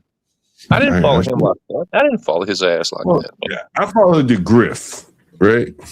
Oh yeah. Look at this shit. Look at this shit. This is one of the most profitable markets in America. Look. Yeah. Anheuser-Busch. Look, despite his father previously boycotting the company in the 80s, his son managed the distributorship for over a decade. You stuff? That's the hustle. Okay. You understand? That's how 2013, he was in talks to sell the business. Yeah, that's how the civil rights hustle works, right? You see how that works? I do. Right, like you think he got that beer distributorship off his own merits? Hell no. Incompetence? Hell no. Hell. His daddy just protested his company. Look, despite his father previously boycotting the company in the 80s, right? So he took that to the company and said, I'll send my daddy to boycott you again if you don't give me a valuable, profitable distributorship. This is how these things work. This is the shakedown economy. Like, this is what blacks had. Now they moved on to the virtual economy, so on and so forth. But again, you don't see them building anything. They're more or less shaking down people. Let me tell you something. Pearlie asked me a question. I didn't get a chance to answer while I was on her panel. And she asked me something about, what makes you different? And one of the black guys, the funny looking black guy out there, he was like, well, you know, I made a choice. I never made a choice. I never made a choice. I didn't either. It was made for me. It was already made for me. Well, I think some things are instinctual. Does that make sense?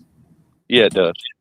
Like either you feel this way or you don't feel that way. It's up to you, right? You know, like I try not to go on feelings, John. I try not to base my decisions on well, either feelings. you think, you know what I mean. You think this way or you don't think this way. Things, Practical thoughts. Practical thoughts. Yeah. you know, things either stir you or they don't stir you. Some things Mm-hmm. get some people emotional. Other things you just roll off your back. Yeah. And so I think so in the I try to be logical, not emotional. So in the conversation that I was having with Pearlie, and I'll see if I can show it to you. This is what I found interesting, and I have it here. Let me know. Can you see my screen? You can't see it. Here it is. All right. So here's this guy, and so Pearlie asked the question. Listen. Yeah, look, I bounced out, and I ain't never went back. So you dealing with that? At the FBI J. Edgar Hoover building. So I went over there for lunch to check out. And I was like, yeah, I'm gonna buy over here. I only took one visit and never came back, John. I was like, negative. There was a bunch of guys outside just shooting the I'm like, it's midday. Y'all ain't got no job. They're like, what's up, ninja? What you doing here? You gonna buy that property? I said, not no more. I went in there, look, I messed up, and I ain't never back. So you dealing with that on a daily basis? Oh my gosh. You all need to do shit, bro. Why do you guys think that you're different? And so that is what he don't even do credit checks. He just said, I don't do credit checks either. Well, that was me talking. Oh, that was you. I'm sorry. Pearlie just asked an interesting question. Oh, yeah, right? yeah. Right. So Pearlie asked the question. She says, listen to the question. She says, it didn't really get answered. Well, listen. So you dealing with that on a daily basis? Oh my gosh. You all need to do credit checks, bro. Why do you? That's me saying I don't do credit checks. It's him saying, where did she say this at? Maybe back Why it up do you guys think that you're different? Here it is. Like, so she's asking. Why do you guys think you're different? Right. She's asking me and the black. That's between you and him. Yeah, right. She's asking You're me and both the landlord. Right. You both rent property. Well, he's not a landlord. He may have been a landlord at one period of time, but he's not a landlord anymore. And so I want you to listen to what he says. And you know, I didn't respond to this, but this is what I would say, is that he says this.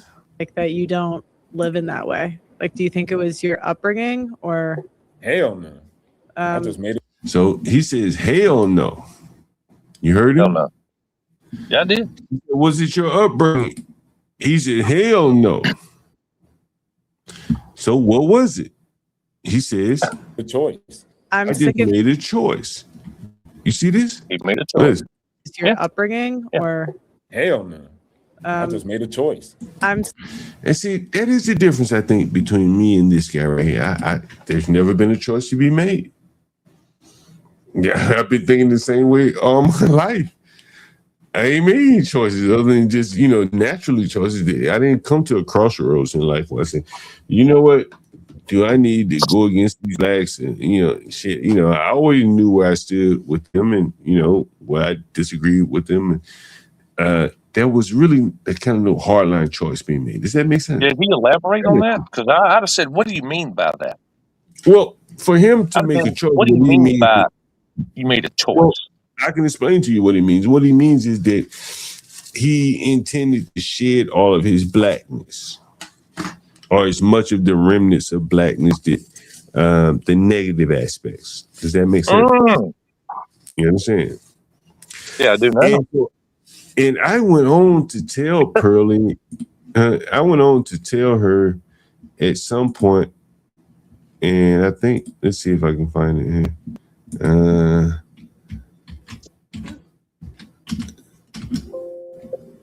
Where is it? Oh, it's right here.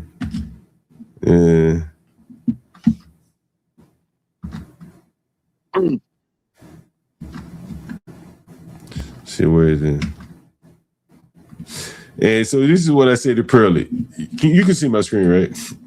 Oh, let me share my screen. So this is what I say to Pearly. And this is the difference between, I think, this guy and me, to be honest with you. And I think, honestly, this is the difference between me and, say, the Antons and the angry man of the world. And this is why I think they have such a problem, the backlash they get from blacks when they try to collaborate with someone like a Pearly or Destiny or whatever. They get backlash from their black audience. Listen to this. Sick of hearing that we stole their music. Actually, if you learn about music theory, the white composers, like, they made instruments. Well, even like learning the scales and stuff, I struggle learning the scales. I can't even imagine how they just made that up. Like Bach, like, you can't even fathom like the level of genius that Bach had to he just came up with musical scales. And I've been studying. Let me ask you a question. Have you heard of Ghanaian music? I mean, you know what's so interesting? One of my ladies is Ghanaian. That's what's so crazy. Like, this guy is talking about like my kids are half Ghanaian. I don't know if I'm explaining this very well. Go ahead. Just keep going. This is a guy, he talks about, I wouldn't do what you do, John Galt. I chose not to be like the other black people. I didn't choose not to be like the other black people. It wasn't a choice with me. Some things I don't agree with them. And I talk about these things here. But I ain't running from it the way it seems this guy is. Does that make sense? It does. It does now. And I think you see that kind of on, like, as long as I've been here now. And this is what I led off with her with the whole Anton Daniels. Like, I don't need to play some mystical role with these blacks. I'm not worried about the backlash that the Anton Daniels, the lead attorneys, the angry mans get. I don't even want to talk to those blacks that would criticize me for talking to someone like her or going up on her panel. I dropped the link and won't get up here and challenge me. But I'm not going to, I don't even want to talk to people who say, hey, I don't even want you talking to that person. You understand what I'm saying? You get shenerd. You get shenerd. That's about it. Right. And so this is what I say to the lady. Boy, this guy said he made a choice about his blackness. I say, Is that like the Afro beats type of thing? No, but have you heard? Watch this. So when people say, "Oh, they stole their music," without actually white folks, nobody would know what your music is. It would be like Ghanaian music. Nobody knows it. So with the distribution known to everybody, podcast in some hut global. Well, and even what Bach. He went up on something else. That's weird. Yeah, I love the piano. It takes a while, I guess. I just do the baby. Pearl, what do you think about the street interviews? I think you'd be great for it. I don't know. Maybe you need to do a bar. So what happens? Say a lot of stuff. I have like a role. I have a setup where they can. He didn't have much more to say. So someone would have joined the panel like you. Yeah, he's kind of boring. I'm looking for the part. So typically, I do it in the epicenter of DC liberalism. Seems to me like John, he kind of threw it off the rails after that. After she asked that, he's kind of diverted. Okay. Yeah. We're talking about music. Classic. I think this is right before I get ready to leave. As you can see, her content. Yeah, she pulls up the Fox clip. I don't do that, man. I come up here 4, 5, 6, 7 hours. I ain't pulling up any Fox clips, more or less. Otherwise, to kind of my point. She does that. And so, anyway, I think I say this to her. I am that nigga, Pearly. I am that nigga. And so you can hear PA, he laughing in the background. Yeah. Because again, I didn't make a choice to not be black, and I'm black as hell. Okay? I don't run from that. You black as the ace of spades, you know? Classic. Classic. Classic. I always say I am that nigga, Pearly. I am that nigga. Let's go. But she had already said, she said, John, you got the disposition to deal with these black people. She said it earlier, right? Yeah, I got so it. she more or less, huh? So he's facing he. Oh, sorry. one at a time, I- guys. Go ahead. Yeah, I ain't heard from you in a while. What's up, man? I saw you up on CT's the other day, earlier today, maybe. Yeah, what are you saying, MFB? No, I was just saying. She said earlier when you first got up there, she's like, "Yo, you're built for this shit." Yeah, he did. Yeah. But I Right. think what she was trying, like when she asked that question, and that guy, gave the answer. I think the way that I would kind of, the way I kind of interpret it is that guy is going out of his way to try, to appeal to the non-blacks. Like he wants to separate himself purposefully on purpose. Whereas in a way, I kind of see that kind of like what he's doing is more kind of like, I don't know if I call it cooning, but like it's kind of like not being yourself. I don't know. I don't know. I mean, I never saw you in that way because you're just you, and you're naturally a certain type of way. I mean, like it. But I see that. Like, I see what you mean, though. That guy, he said, "I made a choice to do it." So Right. I think he has to consciously think about how he's going to approach things because he knows that naturally he doesn't want to naturally react. He said he's make a choice, but for you just it's a natural. I see what you're saying. It's kind of hard to explain, but I get it. You remember the Izzy Bands comment? Like I'm bringing it all full circle. Izzy Band. Which comment you talk about? Just whichever one you want to go with. I got more juice with white people than you, be brave. Hell, Sharon does that. Sharon does that. But then on the other hand, he says white people are so nasty they don't even wash their ass. They don't even know how to wipe their ass. Yeah, it makes no sense. Like, why do you want juice with people who can't even wipe their ass? Doesn't make sense. Yeah, because they think it's they think that that's their standard for like, I don't know. It doesn't make any sense. It really doesn't. John, do you know who he is? Have you looked him up? Who? The guy that was talking to Pearl. No, I never looked him up, man. I ain't looked him up. I'm just looking, post, past stuff he's posted to, maybe contradicted stuff. Okay. I ain't know. He's a content creator? I'm asking. Hell, I don't know. First time I've ever seen him, but. So you looked him up, though? Oh, yeah. What was he talking about? I'm not sure. A little bit of everything, but he don't focus too much on race until someone engages him, and then he kind of backs away from it. Yeah. Okay. So I kind of see what you're saying, John. He's walking that line. Like I think these people honestly are embarrassed. To be honest with you, I agree. I mean, shit, man. Like, I mean, I always everyone, most of my professional positions were, fairly high level. It was knowledge economy. I think that's the word. Yeah. So, I never felt any certain way like, damn, I'm doing stupid work. They making me do something stupid. Right. I remember opportunities. One day I may call the manager. He'd been on the channel, I think. I could tell you a story about him. And I remember he said, "Hey, John, you want to work on this assignment?" It was, and I've talked about it. It was building the cops. When Obama got elected, he wanted to hire 100,000 cops. Remember that? Anyone remember that? Sure, I did. And so it was an Indian lady. Her name was, I could still remember like yesterday. Her name was Deepali. She was offered the opportunity to work on it. And she was an Indian. She said, "Nah, I just want to keep doing this legacy VB6 shit." And that was, more or less probably her plateauing. And that was me transitioning into the .NET object-oriented space of the world. That's what probably helped my career, or it didn't hurt my career. From there, I went on to the word base. So I've seen these type of things. And I think a lot of these people, on YouTube, particularly the blacks.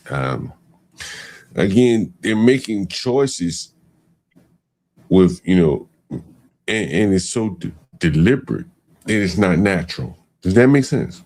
It does. Yeah, it definitely is, because especially when you see guys like Anton Daniels and Izzy Ban. I mean, all of those guys, the Angry Man. You see them, it doesn't appear natural. Nah.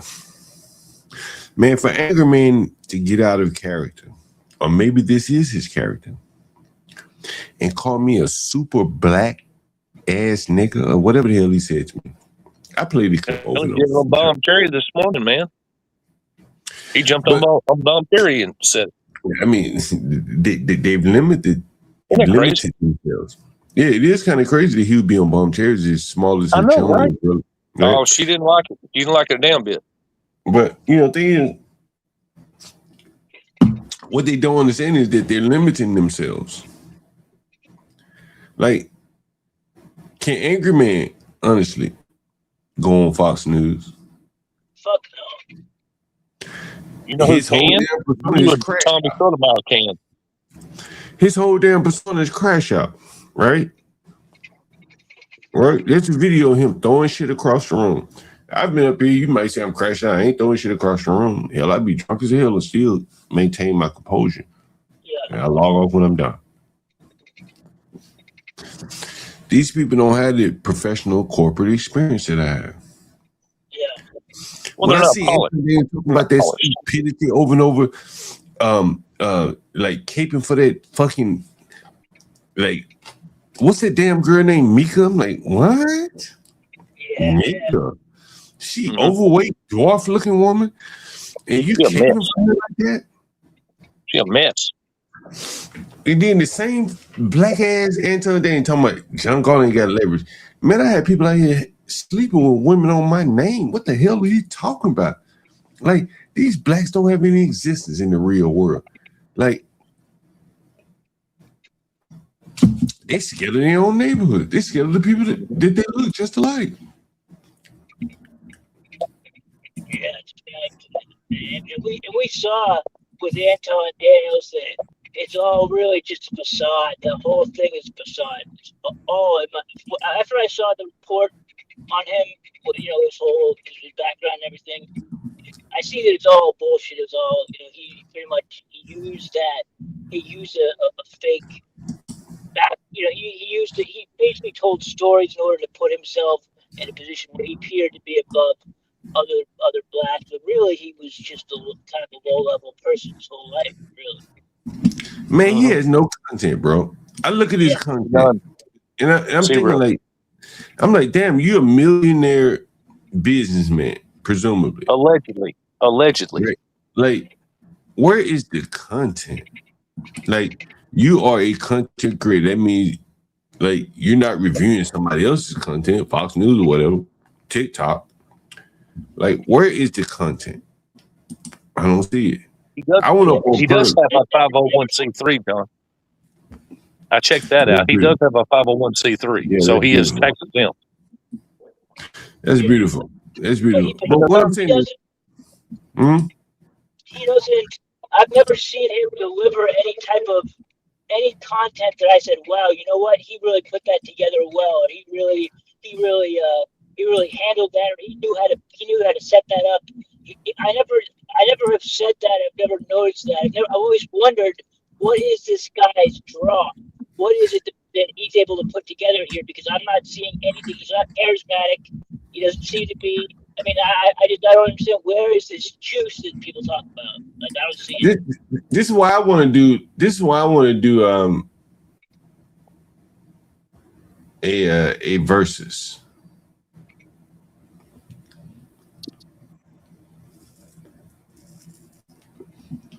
It's why I want to do a versus. I know I don't have a lot of subscribers relative to Anton Daniels and all, but I think I got some dope though. Yeah, I mean, your dope is better than his. I have to be in it. And honestly, if I wanted to watch his, I'd watch his, but I watched yours by choice over his. I think it's clear which is more more entertaining. I don't think he's a content creator. No, he's not. He's a reactor, a content reactor. Totally he's a reactor. Yeah, reactionary. He's a reactor to other people, other content. Yeah, look, there's I a was bunch up of on them that Pearly. do that. I They could have just stayed on. reframe other people. Look, I could have stayed up on Pearly for 4 or 5 hours, and I made it a point, and I hope you guys know this. Every link that I shared with her was my own content. Yep. It wasn't some video from Fox News and me responding saying something hilarious. It was my own shit. Yeah. It's your house. In my own house, is on no less. This wasn't You ain't even gotta worry about the price much of or it none of wasn't that. even in public space, right? Yeah. I don't think they have that. This is why I want to do a versus with these blacks. I want to highlight that they have no economy on the street, and they really don't have an economy in the virtual world. Cause I got the dope. Yeah. They have nothing. They're a reaction economy. I don't react to other shit. I make other people fucking react to me. Without being able to react to other people's shit, they literally would have nothing to do. They would have nothing to put out. They'd have nothing to put out. They would need to talk about the events, some shit that happened, some bullshit that happened, like the black people are talking about. And that's I don't it. think I don't think they have the like again. They do not have the intellectual depth, John. Yeah. That's what you were referencing. I've been talking about these. Remember what I did the whole empty man? Come back, Ponder. There's remember what I Princess did the whole empty man? You think I did that shit for no reason? You think I did the whole fucking empty man for no reason? That was the best. I was laying little tidbit. I was laying little nuggets right there. The empty man. They have nothing. I was explaining to you. I taught myself all this software shit. And then I started editing. I'm like, and I said it one day on the stream, I'm like, this shit's like software. It is software. The fuck is easy. So then I started putting out more videos, and I started looking around at the people who've been doing this shit for years and years. And you see the clown saying John drank and smoked, nigga, but John put out more videos than your favorite streamer. Think about that. This ain't even my business. Nigga, what I'm trying to explain to you is passion. These blacks, I done heard blacks say, John, you get up here, you talk for 4 or 5 hours, and you ain't even get paid for because you have nothing. And the only way you can get up and do it for these years. Listen, I would listen to Izzy Band's Day. It was disgusting as hell. It was disgusting as hell. He had some guy named Trucker Yale up on his panel. And Trucker Yale had not heard about the whole Anton Dan thing. He said, man, send me $20 since you never heard of it before. I said, what? You gonna, and like he kept, and I thought it was a joke, but he kept asking for the $20. I'm like, damn, this nigga's serious. He really needs that $20. And you know, the thing is, like, Easy Band, and I'm using him as a placeholder. So don't, for you blacks, they can understand. Do you know what a placeholder is in software? You know, any of you blacks know what a placeholder is? See, I gotta explain these fucking blacks. These fucking blacks out here, man. He talking about Easy Bands again. So let me explain something to you. Placeholder software. What the heck is this? C-sharp? Yeah. Here it is. So look. So when you hear me talking, this is what I mean. When I say like Easy Band like a placeholder. In C#, the term placeholder can refer to two main concepts. Placeholder text for UI controls, like a text box, hint, and placeholder controls in string formatting, like for console.writeline or string interpolation. The approach depends heavily on the specific software environment you're using, WPF, Windows Forms, ASP.NET, so on and so forth. Again, placeholder in UI controls, in a UI in an interface development, a placeholder is is a temporary text, often grayed out, that appears in a control when it is empty. Now, what is a control? This is a control, as an example. This text box is a control. That's what they mean. So if I look, if I do this, look. Well, Google doesn't do anything, but anyway, it could be grayed out. So on and so forth.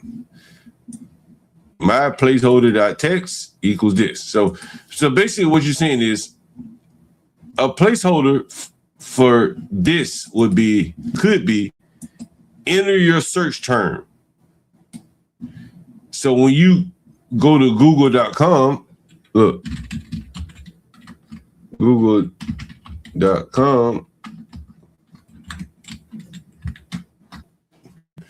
you will see, well, it could have something, a default. Enter your search term here, right? So that would be placeholder text. Does that make sense to everyone? It's software. Yeah, I get it. John Galt, brought to you by John Galt here. Placeholder text, UI design and shit like that. That's how you do it. You can imagine why you want to have placeholder text here, right? Does everyone understand that? Huh? Does everyone understand that? Why you want placeholder text here? Huh? Yeah, I get what you're saying. It would be like, when you come to this page, you're like, enter your search terms, right? You go to Amazon, it would be like,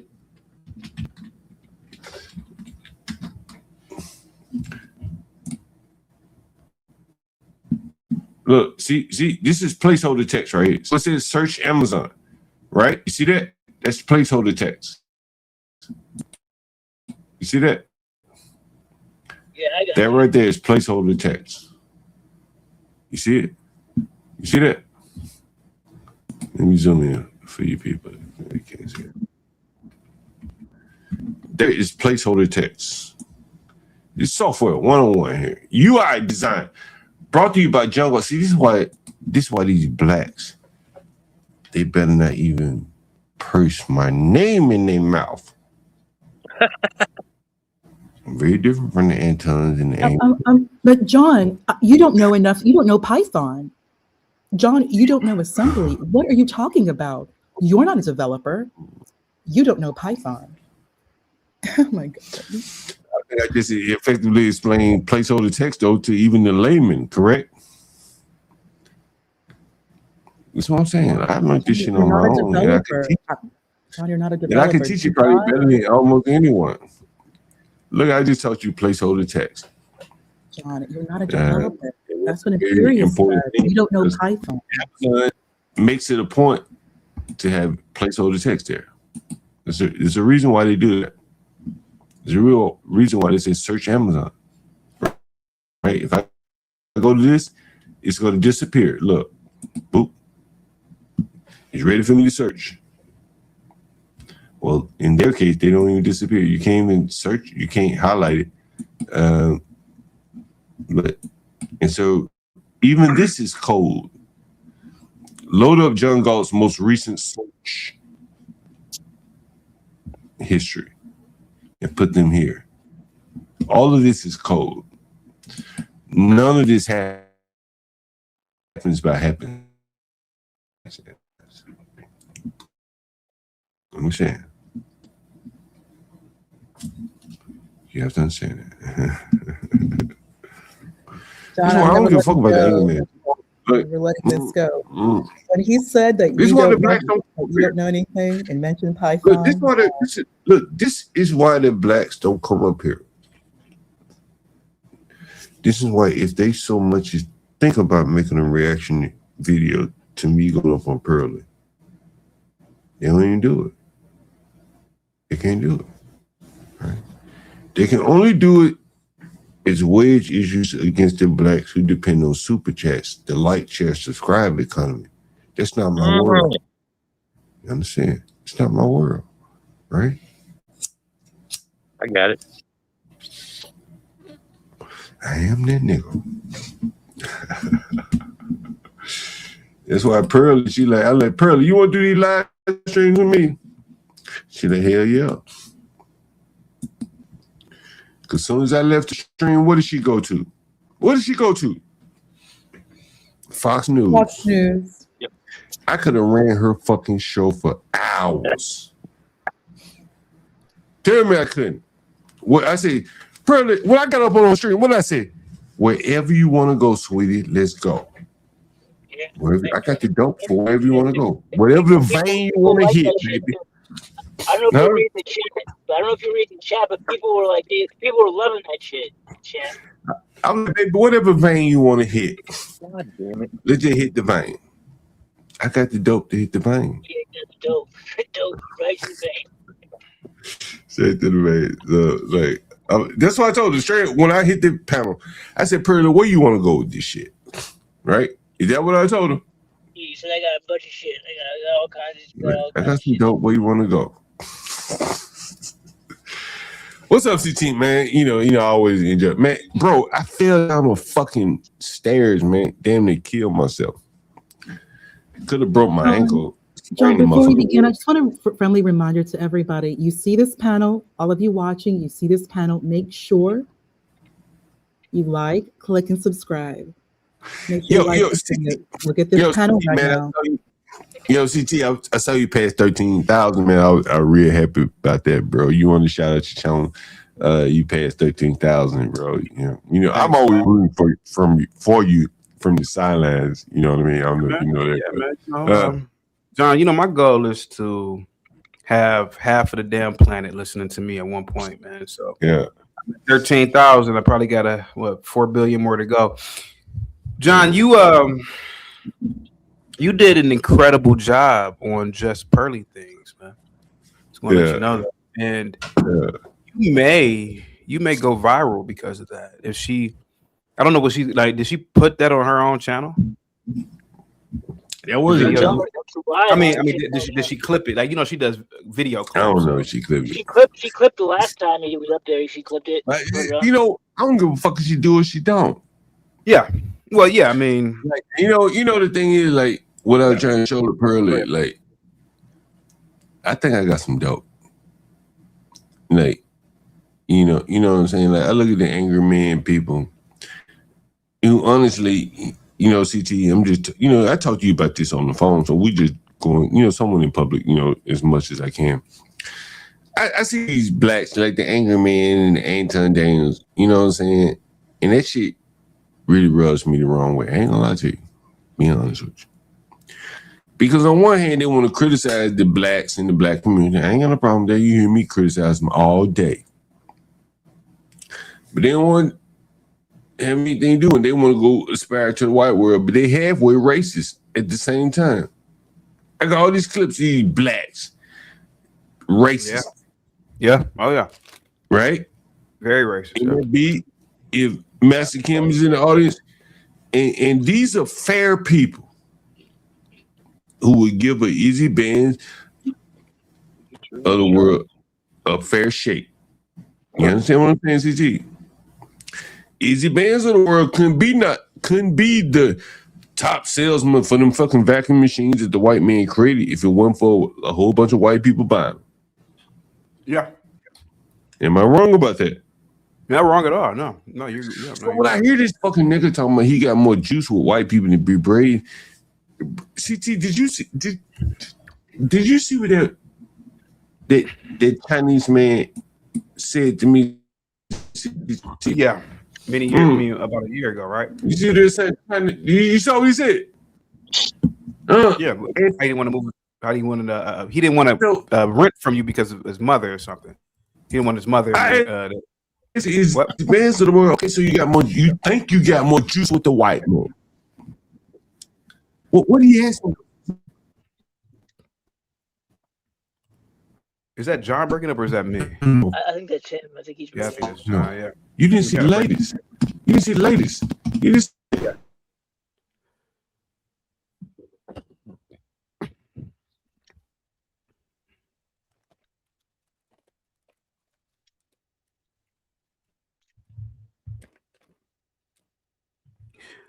he's frozen. Mike, Man. I think he's frozen. Hey, Mike from Boston. While we're waiting on John, do you think that?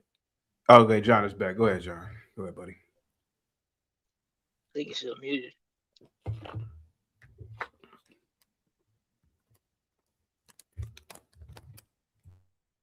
What were you saying, CG? No, I was saying, do you think that Afro Nerd is? Oh no, I think John is ready. John, you there? You there, buddy? I think his audio. Look at this shit, CT. Oh, now I can hear him. Yeah. CT, when you see this is a Chinese. China. Yeah. You see this, CT? Look. Oh, this must be new. I never seen this. Okay, go ahead. Before we I want you to react to it then. No. He's basically, without asking you directly, he's basically saying, "Are you black?" And he wants to know whether you were black. Nope. He's not saying, "Are you black? Are you black?" No. He wants to know if the neighborhood. I get it, man. I get No. Read it again. Read it for the audience, TT. Read it for the audience. What country are your ancestors? He said, "Which country are your ancestors?" He asking me, "Am I black?" What do you want to know? Whether, Think about it. Think deeply. MFB, what is he asking me here? Ryan Barwell, what is he asking me here? What your heritage is? Like, I mean, Ryan, you got any thoughts? What did Chinese Airbnb potential guests asking me here?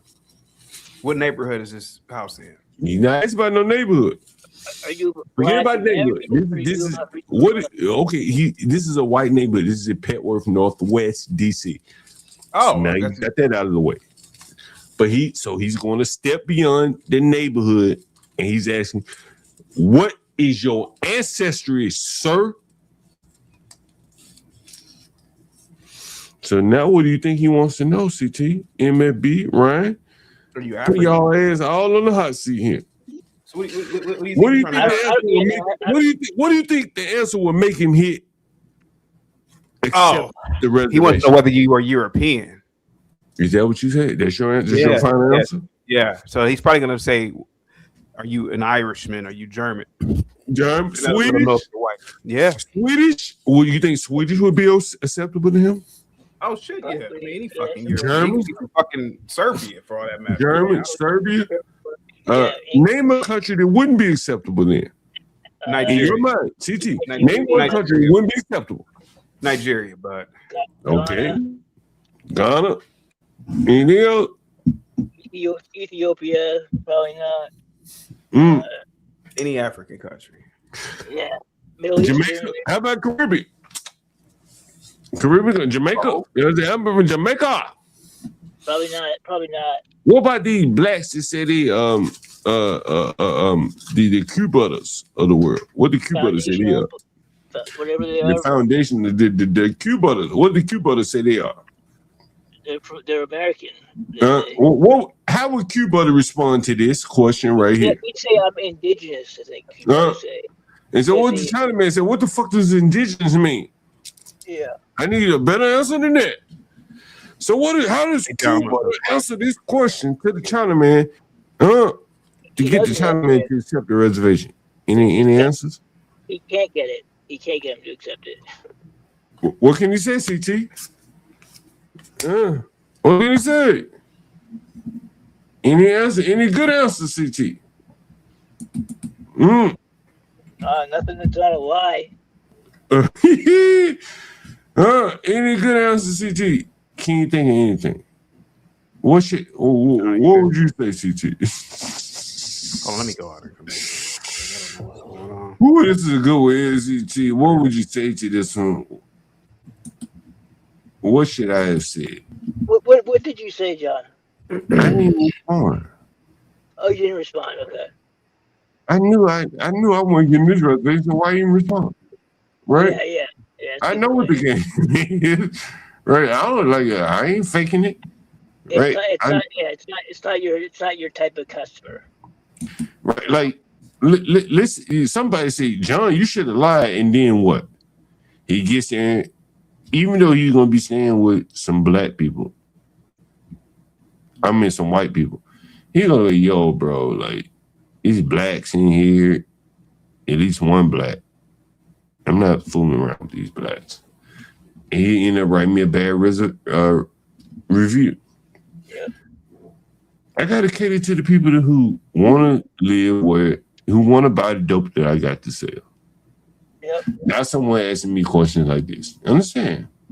Yeah, Right? no, I get you completely, man. Cause I'm the Right. same way. I'm a slave to the reviews too. The Google reviews are like, I'm very particular about who I take on as a client because I know Right.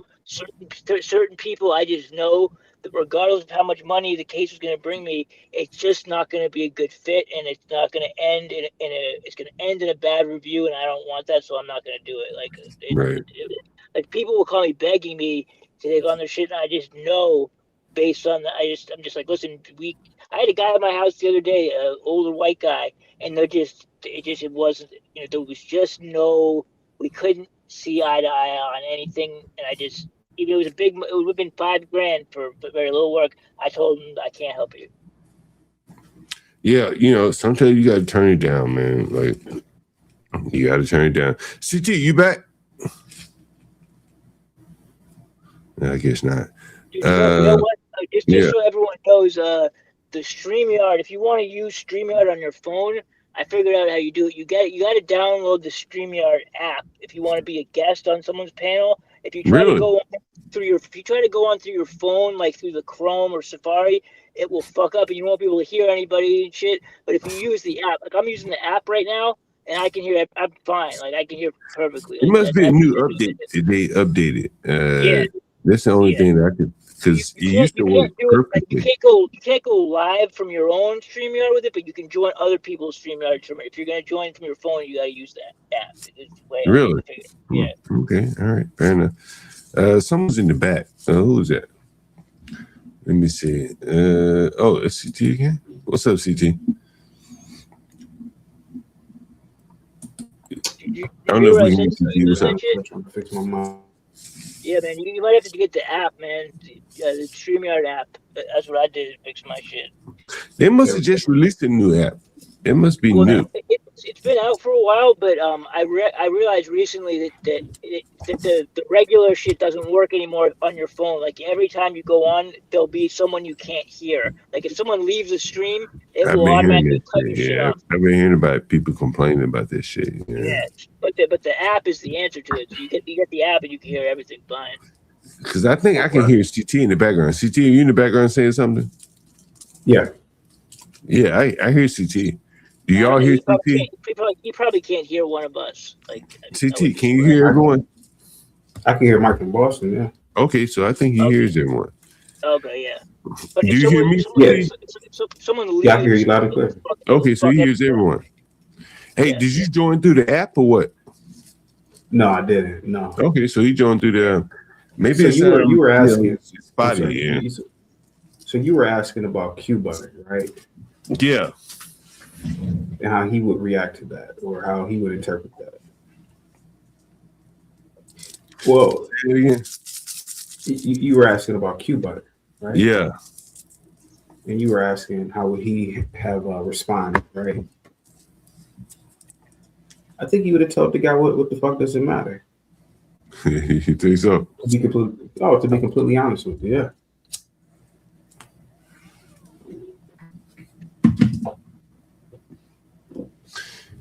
I don't doubt you. CT man, like since I watch a lot of videos. Mm-hmm. And the other day I was watching this video. It's Duke, what's his name? Duke the Don or something like that. Okay. Anyone familiar with him? I am not. Anyway, so Duke the Don was criticizing lead attorney for messing around with Pearlie. Okay. Okay. Yeah. Here it is right here.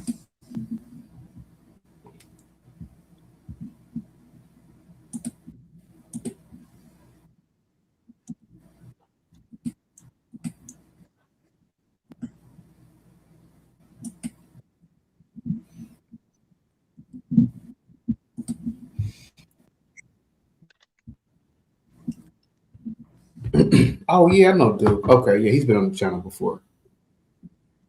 I have heard of him, John. So he's going with Lee.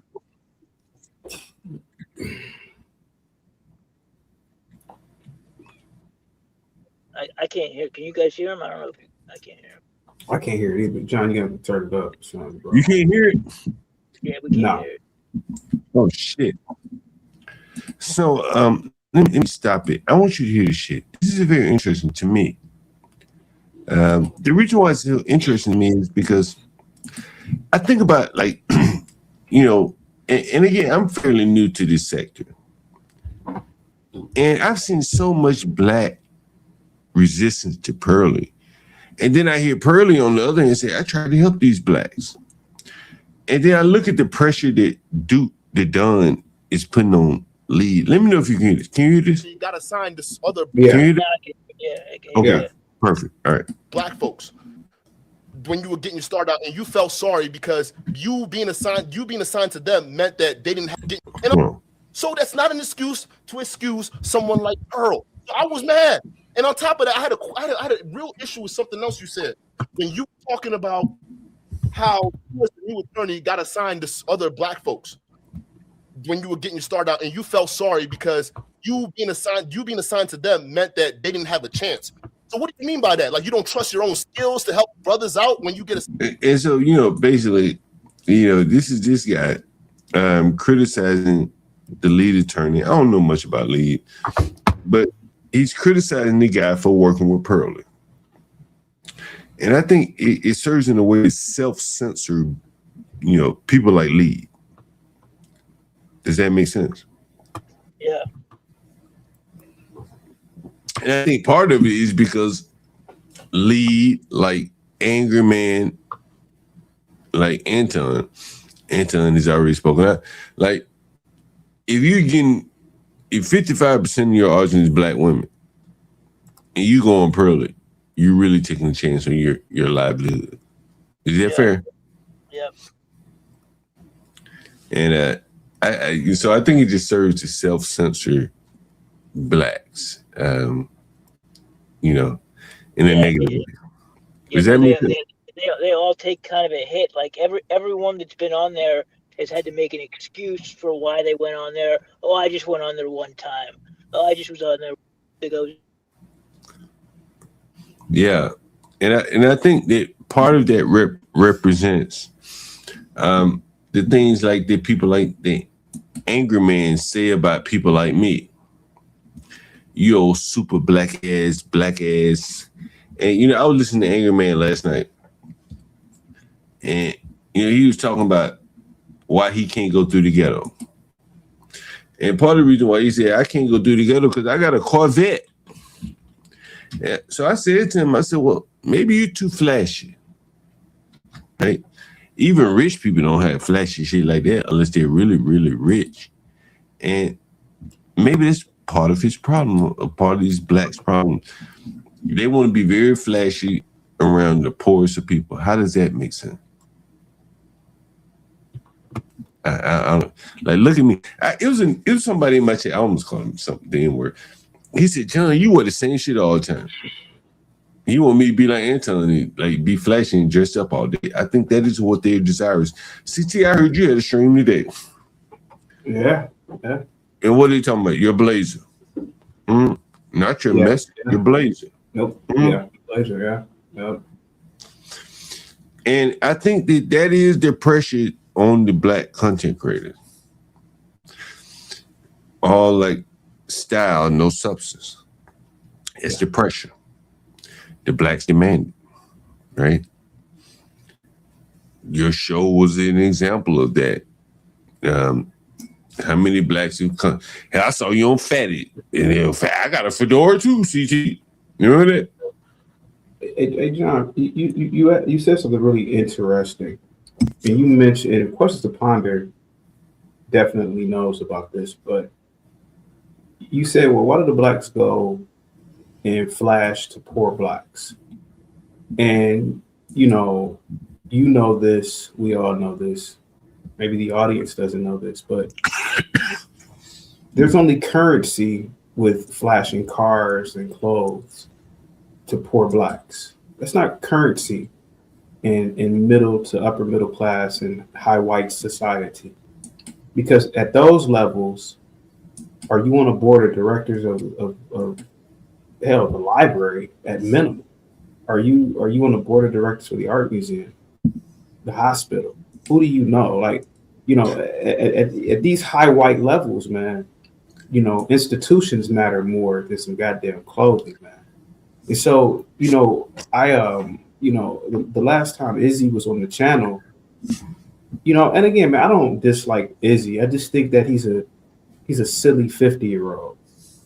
And I see a lot of these 50-year-old, you know, I don't know if he's a Gen X, but a lot of Gen X black men are still trying to live out that Timberland, Jabot jean, Averex coat life that they were living when they were teenagers, man, in the 90s. But it doesn't translate over into the real world. You can't be a black dude driving a Corvette around whites who literally are, again, man, who are doing research, you know, at, you know, your hospitals, and, you know, they have all of these elite societies, you know, in these cities, bro. Like that shit doesn't mean anything because you're a Corvette.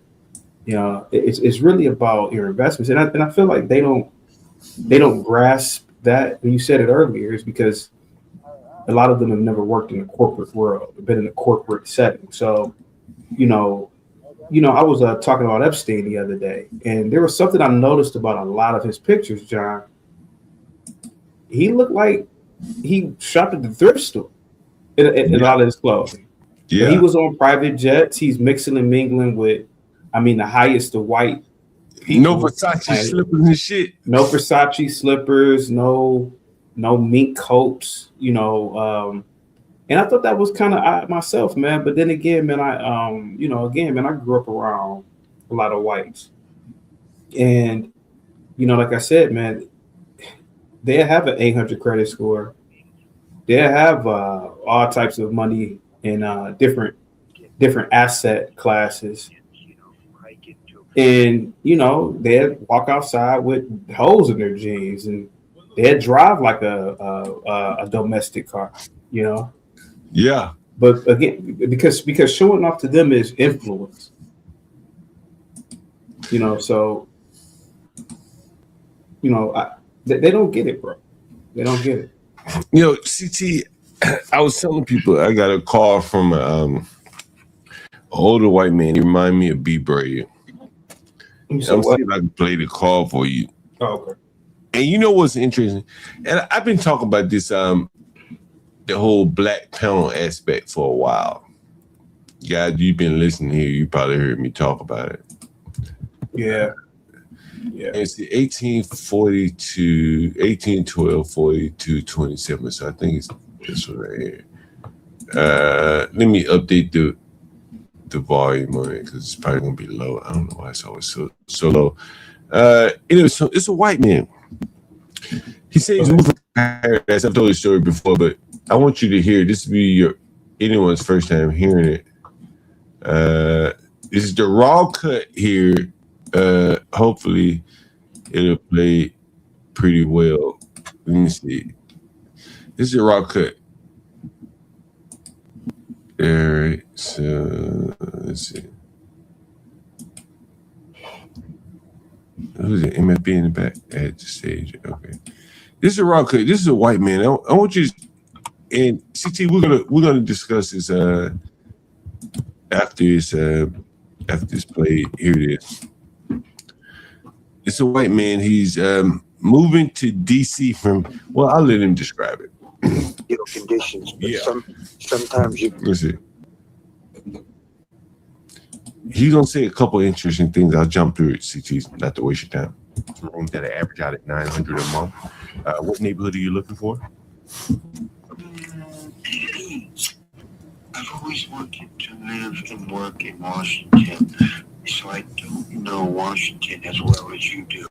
All I know is the White House, so as a reference point, you know, as close to the White House as possible. So are you moving to DC? You look like it's 305 number in Miami or somewhere. I live in Miami Beach, and I do live in paradise. You heard that, CT? Yeah, I heard that. What did he say? Heard it. I live in paradise. You heard Meaning it? that he lives around whites. Yeah. You told us about this one, I think, John. Yeah. Yeah. He didn't tell me. I didn't see it. First time I'm playing the recording, CT. Yeah, I haven't heard it yet. Yeah. Mm-hmm. So why would you want to move to DC, CT? Well, I mean, it's a host of reasons, man. I mean, let's be honest about it, man. It's the political powerhouse in America. I mean, let's be honest. Does it sound like a poor man to you guys? No. He sounds like a man that wants to be around influence and the political people, politics, political culture, the political culture. MFB sound poor to you?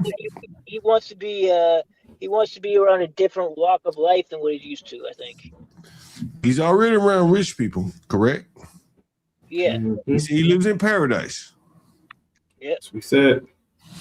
That's what he said, right? Everybody got it? Ryan? Oh, Ryan's not here. Here we go. I want you to listen further to what he says. Go ahead, buddy. And but I've always wanted to live and work in Washington. Really? Why is that? Okay, so I just asked him why. Why would you want to live in Washington, D.C.? Chocolate City, as they used to call it. Any ideas? MFB, when you lived in D.C., did you live around the chocolate? I don't know. Well, where did you live? Yeah, I was in GW campus, man. GW, Foggy Bottom, Georgetown, and DuPont Circle, all white. You heard this? Rich white Jews. Rich white motherfucker. He's a white man. He won't move. You think he moved for the chocolate CT? What do you think he moved for? You think he moved for the chocolate? Yeah. Hey, John, I wanted to say something to you, man. Yeah. I wanted to really say something. That Asian guy that sent you that message, right? Yeah. What kind of Asian? What kind of Asian was he? I don't know. I think he's Chinese. All right, John. You know what I was really thinking about the other day? It was a question that was posed to me. Yeah. About who has done the most damage on the planet. John, you gotta think about this, man. The Chinese were at one point occupied by Western powers. The British, referred to them as the weak men of China. The Japanese did horrible things to the Chinese. Yeah. China, right? The Chinese people themselves have been under dictators. They don't really have a true democracy over there. Everything is top down from Xi Jinping on down. They have a history of all types of carnage, man, to be honest with you. I don't know if you really delve deep. I know you don't say it's politics. Yeah. They have a history of carnage, man. They have a history of Mao Zedong, causing all types of famines. Again, and other groups of people have the same history of inner problems and problems with the whites. And at the end of the day, John, these people don't want to be around blacks. And you got to really sit back and think about this, John. Blacks never dropped an atomic bomb on a population of people. Blacks have never committed chemical warfare. And this is what I really wanted to talk about with you because, John, man, it must be something really fucked up about blacks to the point where, man, people don't want to be around blacks. You got to really sit back. And has anybody ever thought about that before? Like this Chinese man would rather live around whites, who more than likely their ancestors had a hand in occupation and all types of things in their country. But I'll tell you one thing. My ancestors were involved in the bombing of that shit. Yeah, and so, Michael, have you guys ever sat back and said, what is it about blacks that just everybody hates blacks? Like, what is that, John? Where he ain't worried about the whites, he worried about blacks. Think about how crazy this is. But go ahead. That'd be an unacceptable answer to him. If I say, hey, I'm black, whatever origin. Yeah. Whatever here Cuba to say, even like, I ain't. But think about that. But John, really sit back and think about that, man. You know, it must be something really wrong with blacks, man. If people have gone through atrocities, man, under whites and themselves, that they don't even want to live, but they still don't want to live around blacks. Like, there's something about blacks, man. Yeah, it is very interesting. It's very interesting when you sit back and think about it. Bro. Yeah, I think this is why. I can tell you what it is. I can tell you one of the things it is. If you want an example of what it is, go on to somewhere like TikTok and listen to go on to one of these places where the black are trying to like honestly go on to one of these ones where they're trying to defend for example in the Carmelo Anthony case, the ones that are pro Carmelo Anthony, just listen to a panel of these blacks and the way that they're talking, and they'll make you sick. Like they'll make you feel, like really think that there's no humanity. There's a lack of there's no soul. Like the way that they're the things that they're saying and it's just like I feel like a lack of life here. Like this is a lifeless group of like this. I mean, I'm just saying that I think it's that reputation that you get from those types of blacks that it's bad. You know what I mean? That's just my take on it. Yeah, CT, I don't know if you were listening earlier. It was a black man called in. He's homeless, living in a van. Yeah. His work van. I heard that. And I asked him, I said, why do you think blacks have it so hard to find, housing? And he talked about, it's our record, and he said, when I was homeless, I was doing a lot of fighting and shit like that. And, man, no one wants to deal with people like that. Like, in the hand-to-hand business, like what I'm dealing with, which is what most blacks would, have to deal with, man. No one's trying to deal with those issues. And so it really puts them, and I think that the cities in the States really put the blacks at a disadvantage because it's 2 years to put a black out in, New York, DC, probably some of these other inner cities, Chicago. So it makes them like persona non grata, which is very interesting. The guy who said, I'm gonna have my YNs come work your ass. That type of shit. And so, CT, I want you to listen to this, man, because I think this really, you think about this once you leave here, you've been, this is interesting. Listen to this. Listen to what this white man is saying. Listen. Curious. Just because if you look at I always try to look at the good points of everything. Yeah. Mm-hmm. So Washington would be a pool of intelligent people. Yeah. It's got. You heard that? What did he say, CT? No, play it back for me, John. I'm sorry, I was doing something. No problem. Did y'all hear it though? Did y'all hear what he said? He said they're intelligent. He said there'll be a lot of intelligence. He said Washington D.C. would be a pool of what? Really? Why is that? I'm curious. If you look at I always try to look at the good points of everything. Yeah. So Washington would be a pool of intelligent people. Yeah. It's got a good workforce. You heard that, CT? I couldn't really hear him, but go ahead. Tell me. I'm gonna play it one more time. Then one more time. All right. Yeah, I couldn't really hear it. All right. Listen. So I'm asking him, you're leaving paradise, Miami Beach, to come to DC. Why? Yeah. Look at I always try to look at the good points of everything. Yeah. Mm-hmm. So Washington would be a pool of intelligent people. Yeah. It's got You heard it? A pool of intelligent people. Yeah, he said he likes to look at the positive. He likes to look at the positive of things, the good parts about things. So yeah, I heard him. Yeah. Because he's not gonna be living in the ghetto. Yeah. And what I'm explaining here is the white man's ecosystem, even at 60 years old. Listen to what he says. It's got a good workforce. Yeah. Hopefully, my ultimate goal would be to be an assistant to an assistant to an assistant. What? Did you hear that? I did. Yeah. What did he say? What's his ultimate goal? Get to the top, but start at the bottom. By being a what? Assistant to assistant to assistant, or whatever he said.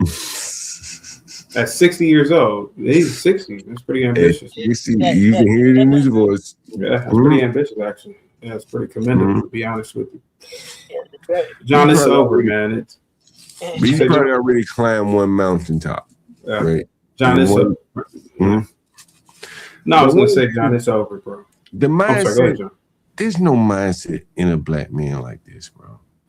A Not at 60. 60-year-old Negro retired would be Leonard Leroy remix. What did white man tell me? I want to be around intelligent people.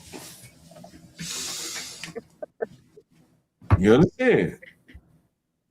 This is why I said when I saw my chum, man, I said I don't want no blacks up here. Period. Because I know they don't want no bullshit. Listen what this white man saying again. I'm glad you're here, man. I really want you to hear this because, you know what I'm saying, like, he's telling you something. So Washington would be a pool of intelligent people. Yeah. It's got a good workforce. Yeah. You know, hopefully, you know, my ultimate goal would be to be an assistant to an assistant to an assistant. Now he about to tell you something else, CT. Listen to this.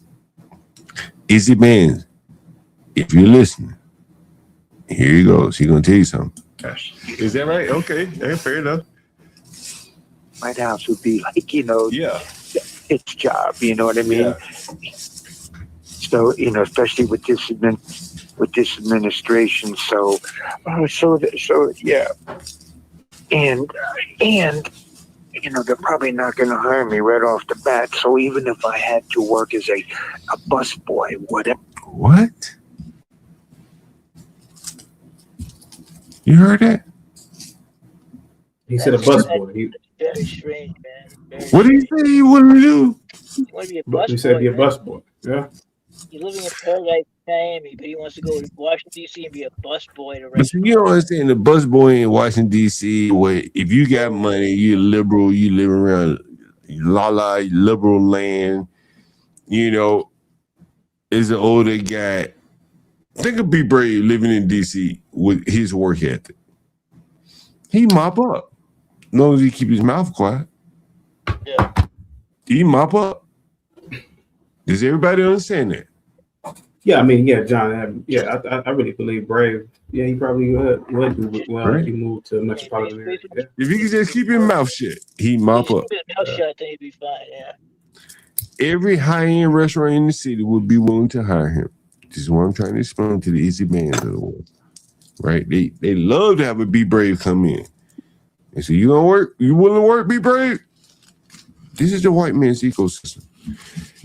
Restaurants, the non-Latino restaurants, depend on white men like this, white women like this. This is what he's saying. I'm willing to fill that void in the white ecosystem. Understand? This is what he's saying. Ever just to get infiltrated into the system of Washington, you know, make friends. Hey, we're going hiking during the weekend. You want to come? You gonna do what? Hiking.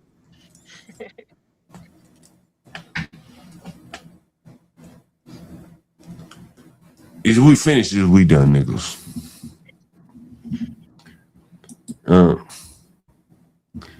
Have I not made my case? Yeah, I think you made it. Have I not made my case, CT? Yeah, it's pretty clear, man. It's pretty clear. I'm not gonna lie to you, John. It's pretty sad, man, knowing that it's over, man. It's over. Well, you know, you have the Easy Bands and the Angry Mans. Again, these are placeholders. Don't get offended.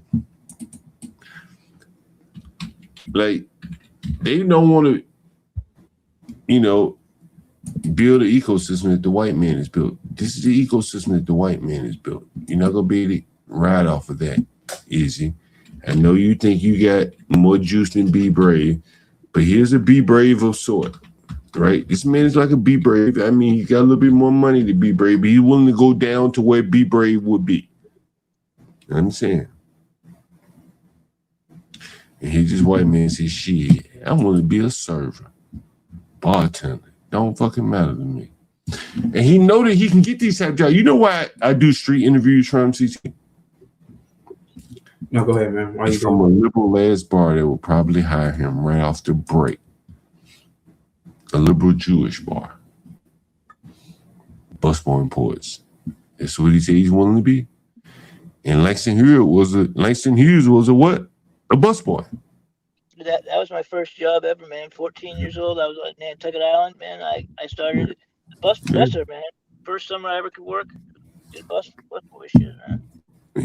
And he's a 60-year-old man. Hiking, you know what I mean? So you go hiking. So I want to get CT to work as a bus boy, whatever, just to get infiltrated into the system of Washington, you know, make friends. Hey, we're going hiking during the weekend. You want to come hiking? You know what I mean? So that's that adventure jam. I want to get the whole Washington experience, you know, from hiking to canoeing in the Potomac. CT, he's talking about like that shit you were talking about jumping out of planes and shit. Yeah, the adventure jam. I'm telling you, like, man, it's mm-hmm. You said you came back from that trip and you were saying those guys over there they don't jump because they don't get it. Yeah, they're not jumpers. Yep. Mm-hmm. Yeah. You're not gonna get a 60-year-old black. Now the black man that was up on Pearly, they said he made a choice. Do you think he made a choice to go all the way to canoeing, rock climbing, or did he stop somewhere along the way? You think the black rock climbs and canoes and shit like that are there? Well, you think he willing to be a bus boy? No. This is what I'm trying to explain to the easy bands of the world. You will never be whiter than or have more juice than a white man. White man can't have more juice than a nigga over here like me in the hood. Cast down your buckets where you are. What did Pearly say about John Galt? When I was up on channel MLB, what did she say? She said, John, you seem like you what? You're built for this shit. Built for this shit. And then I told her, I said, Pearly, you know I am that nigga. Yeah. And she just laughed and said, this is what blacks are trying to compete with. A man who naturally wants to rock climb and be a bus boy, just curious and shit. Hiking during the weekend. You want to come hiking? You know what I mean? So So I want to get the whole Washington experience, you know, from hiking to canoeing in the Potomac. I heard that. Well, look, it sounds like you'd be a better fit for Northwest DC. That's what it white. It may be white at the Northwest. Yeah, because he's talking about canoeing in the Potomac. Like he's definitely not talking about the Southeast. He's not talking about the Anacostia River, man. But the Potomac is close to the Southeast too. Yeah, but he'll be over by the Key Bridge. He's talking over by the Key Bridge by Arlington, Georgetown, M Street. Over there. That's where we used to eat mushrooms and hang out over that bridge over there with all the kids from GW, all the white kids. CT, have you seen the difference? And we got a white guy on the panel, MFB. And we got one on the phone right here. You seen the difference between blacks and whites? I do. There's no way that black that was up on Pearly who said he made a choice. What choice did he make? You think he's making choices to go canoeing and skydiving and whatever the hell these white people do? You think he's going that far, CT? No, not at all, man. And this is what blacks are up against. This is what I'm trying to say. This is why I'm just a nigga. I don't go out of my lane like angry man riding around in a Corvette, so I got to move away from blacks because I want to ride my Corvette. I think I'd be riding a bike. The White House, you know, the city is divided up into quadrants. West, you know, hey, John. Yeah. You know, there's a silly Negro that's on in the chat. His name is Dante. And even today he was talking about you. Like, oh, he's on the bike. He's this, he's that. Like, bro, do you realize that there are literally countries where that is the mode of transportation? You literally have economies where, you know, that is like, you know, places in Europe, right? You know, I'm like, what are you talking about? What is like this whole car thing? You know, you don't like he's trying to make it seem like that's a bad thing, even though you have cars. Let me tell you, I was in Amsterdam, right? Yeah, Amsterdam, yeah. And so I'm in Amsterdam, and I'm going to have to go up a little slight hill. And and this is pre-e-bike.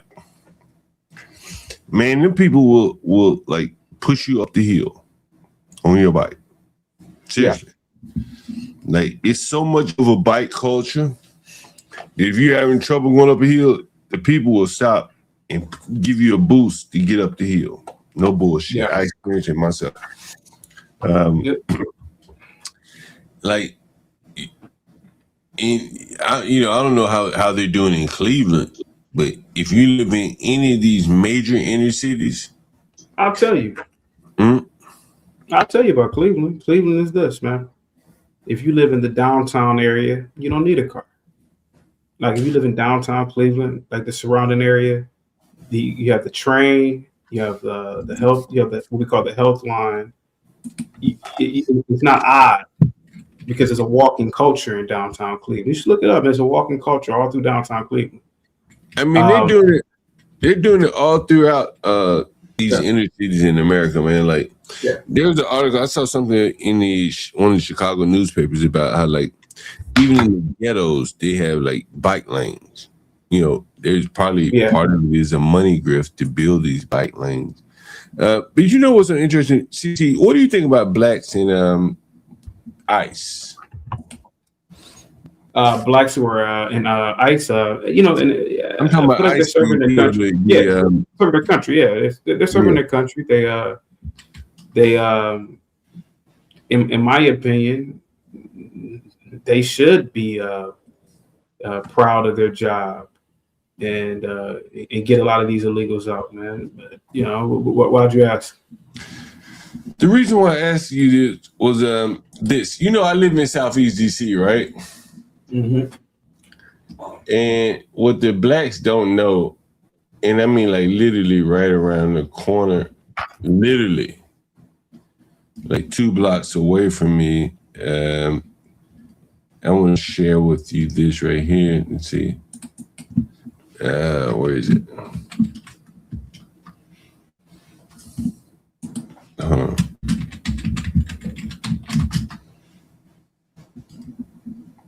Give me 1 second. Damn, where the fuck is it? Hold on. 1, 2.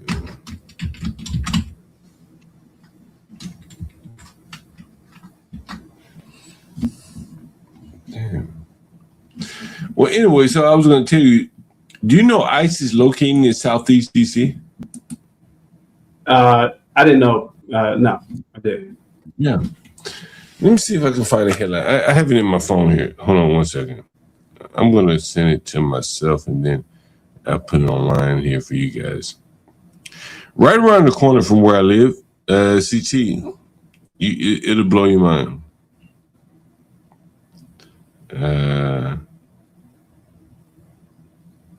The headquarters?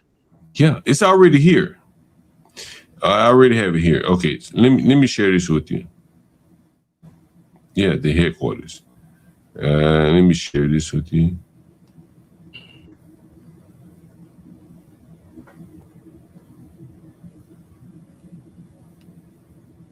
And when I get off the train at Anacostia, that's basically they have shuttles taking you to ICE headquarters. Homeland Security is all, it's all encompassing. I think ICE is under Homeland Security. I'm pretty sure of that. But if you get off at the train stop closest to me, Congress Heights, you can walk to ICE. You know, there are barricades and shit like that. But anyway, so let me share this with you. This is ICE moving to DC.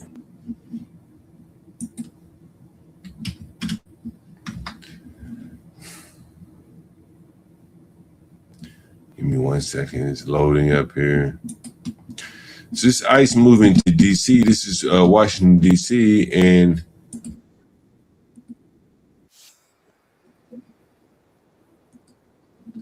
I don't know if you see my screen. Oh, here's my screen.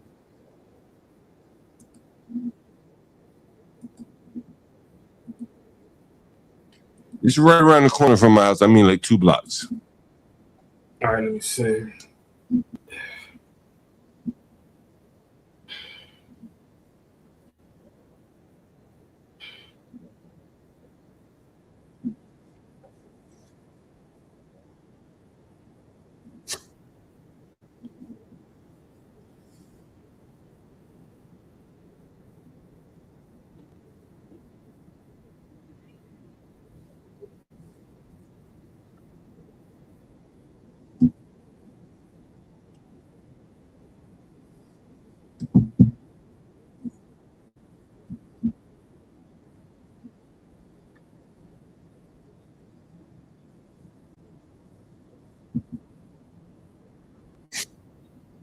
Anyway, so that's the gist of it. You get it.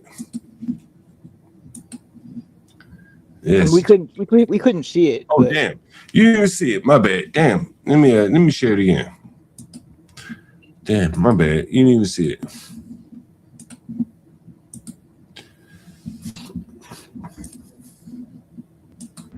We are here at the Homeland Security headquarters in Ward 8, blocks away from my house, where they have announced that they're going to be building a $300 million ICE complex here in Southeast Washington, D.C. Nationwide, we've seen ICE grab people off of scooters, kidnap our neighbors. Anyway, that's the gist. They're building it here in Southeast DC. All right. Yeah. So that's going to be like the Quantico of ICE, kind of.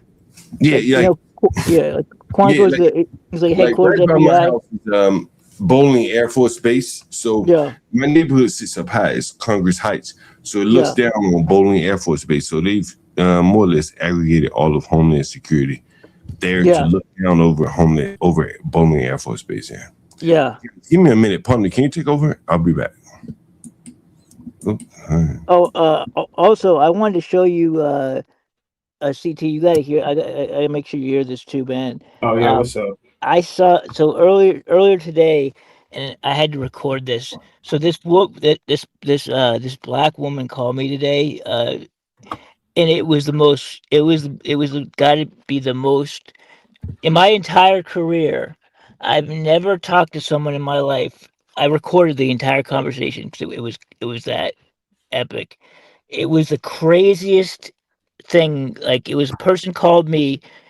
They called private investigator's office. I thought it was a real call at first, and the person was so out of their mind, and I kept them on the phone for like 10 minutes. I swear to God, if you listen to this phone call, man, it's fucking. I'm gonna send it to you, man. You just listen to it. You'll see what I'm talking about. You want to send it to? You got Twitter? I'll send it to your email. I'll send you a link. I sent it already to Ponder. You should have it too. I sent it to the group text. It's an audio file. It's a woman who called because she apparently it started off as basically she said that she was being stalked by the government, and that was the white and it was because she had blonde hair, and she was mixed race. So, and it went somewhere that like the level of mental illness was just I've never seen it that close before. I mean, she was making up words. I mean, I can't do it justice. You just gotta listen to it. I'm just telling you, just listen to it. Like, it's about 9 minutes long, but I've listened to it like 5 times. I don't know how I made it through that phone call without laughing. And like, I wasn't paying attention. I really wasn't listening to it because I was trying to do something else at the same time. I was actually working when she called, but I went back and listened to it, and it is fucking hilarious. I mean, it's just I've never heard anything like it in my life ever. Like, I couldn't believe it. I'm about to drop off, but can you send it to how fast can you send it to me? Yeah, I'm gonna send it to you. I'm gonna send it to your email. I'm gonna send you a link to it. Yeah, man, it's fucking hilarious. All right, it's good talking to you, man. Yeah, man. I'll be looking out for it. Yeah, man. Did you get it, Ponder? You should get it. You're in the group. text. I sent a Yeah, copy. MFB. I saw that link. Yeah, I haven't had time to listen to it Yeah, every once listen. today. Yeah, listen to that. And just Oh take it. goodness. Keep in mind that phone call is it's a real phone call, and it's a woman, and she like just listen to it. You can listen to it like speed it up a little bit because it's like 9 minutes long, but it is fucking hilarious. Like you really see the mind of a crazy person, like who really believes in just the absurd, like the most absurd thing. I mean, I've been laughing all fucking day listening to that thing. I've sent that thing to every person I know.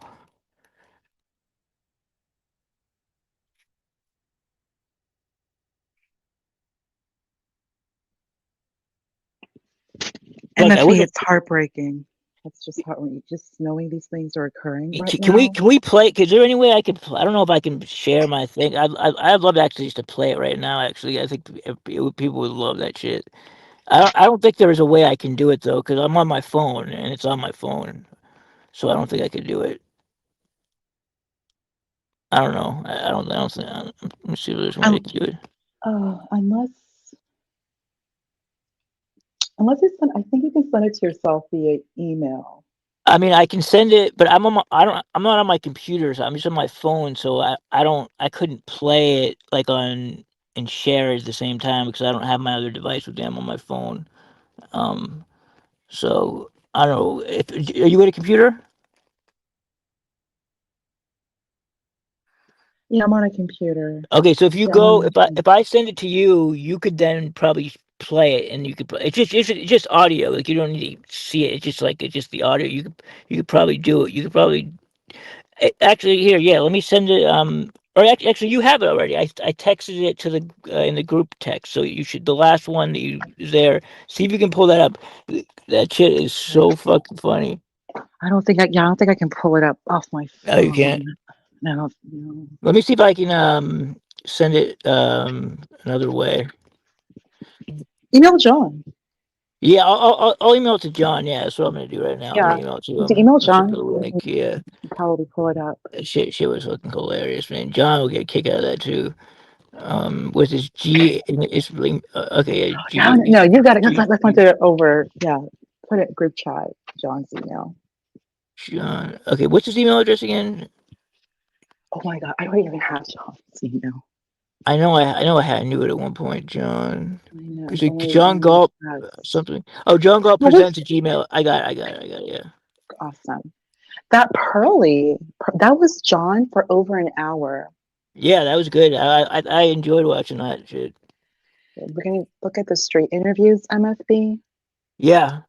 I mean, if she's Gold. down for it, that would be great. I mean, like I think it'd be great actually to get her and CT and John to do it together. That would be really entertaining. I think. I was thinking Jones though, MFB.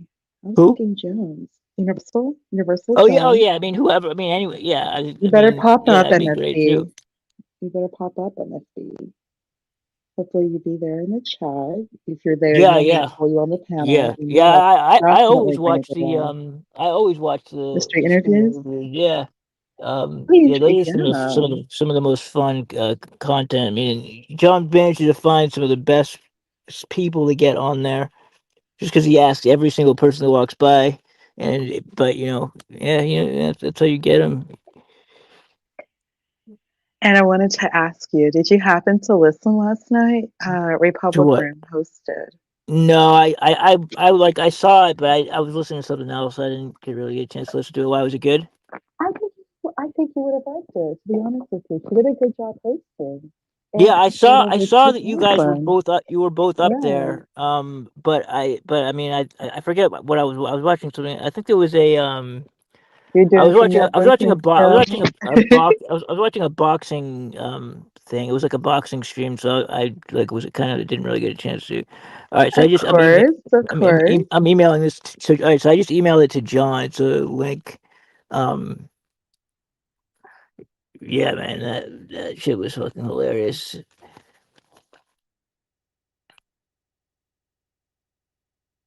And it's funny Also, because in the phone call, I take her I took her seriously. Like the phone call sounds like you'd think that I was taking her completely seriously. Like I was like and no matter what she said, I was like, oh, okay, yeah, absolutely, yeah, I understand, like, and that's what just was so funny about it, just because she was saying the most outlandish shit.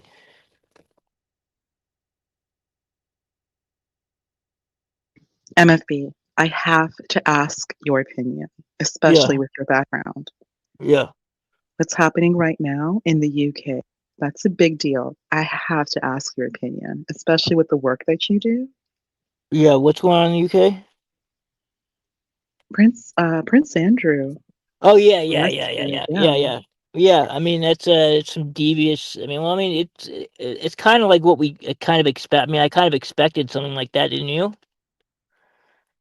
I mean, like people. At that, no, go ahead. I I mean, do want to hear I your assumed that opinion. that people on that level of power, they all seem to be kind of fucked up.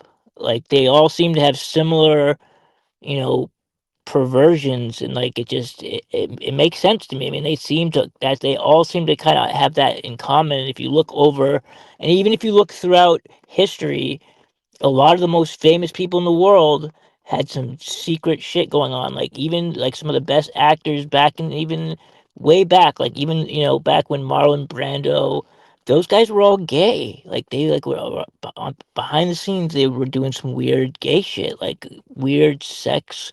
I mean, I don't. I mean, I'm just. It's always been a theme among like the most prestigious people of the highest status. Weird stuff. Like they just don't. They can't be just normal. So I'm not surprised to see this at all. Like, I mean, that's just kind of what I expected, just because it seems like that is always a common theme.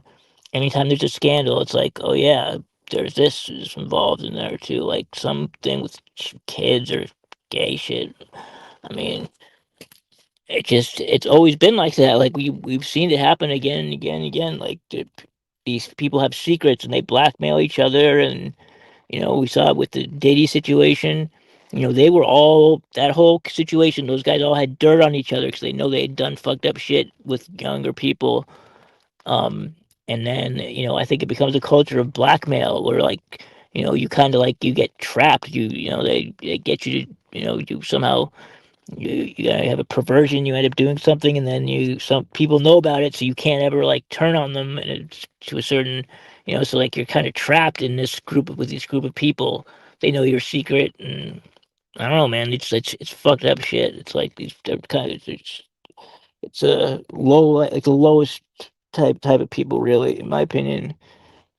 Like, and somehow they end up being the most powerful people in the world. Go figure. That's my take on it. Just wow, MFB. Exactly what you said. I've been thinking that for the longest while. Just endless blackmail of one another. All Yeah. they do, they just keep blackmailing and setting up each other for failure, Yeah. and then Yeah. getting it all recorded. And Yeah. then, like what's going on now with the NBA and the FBI got involved with like the whole Mm-hmm. gambling, and with Yep. all 5 families. I didn't even think they were still involved. I didn't even think they were still.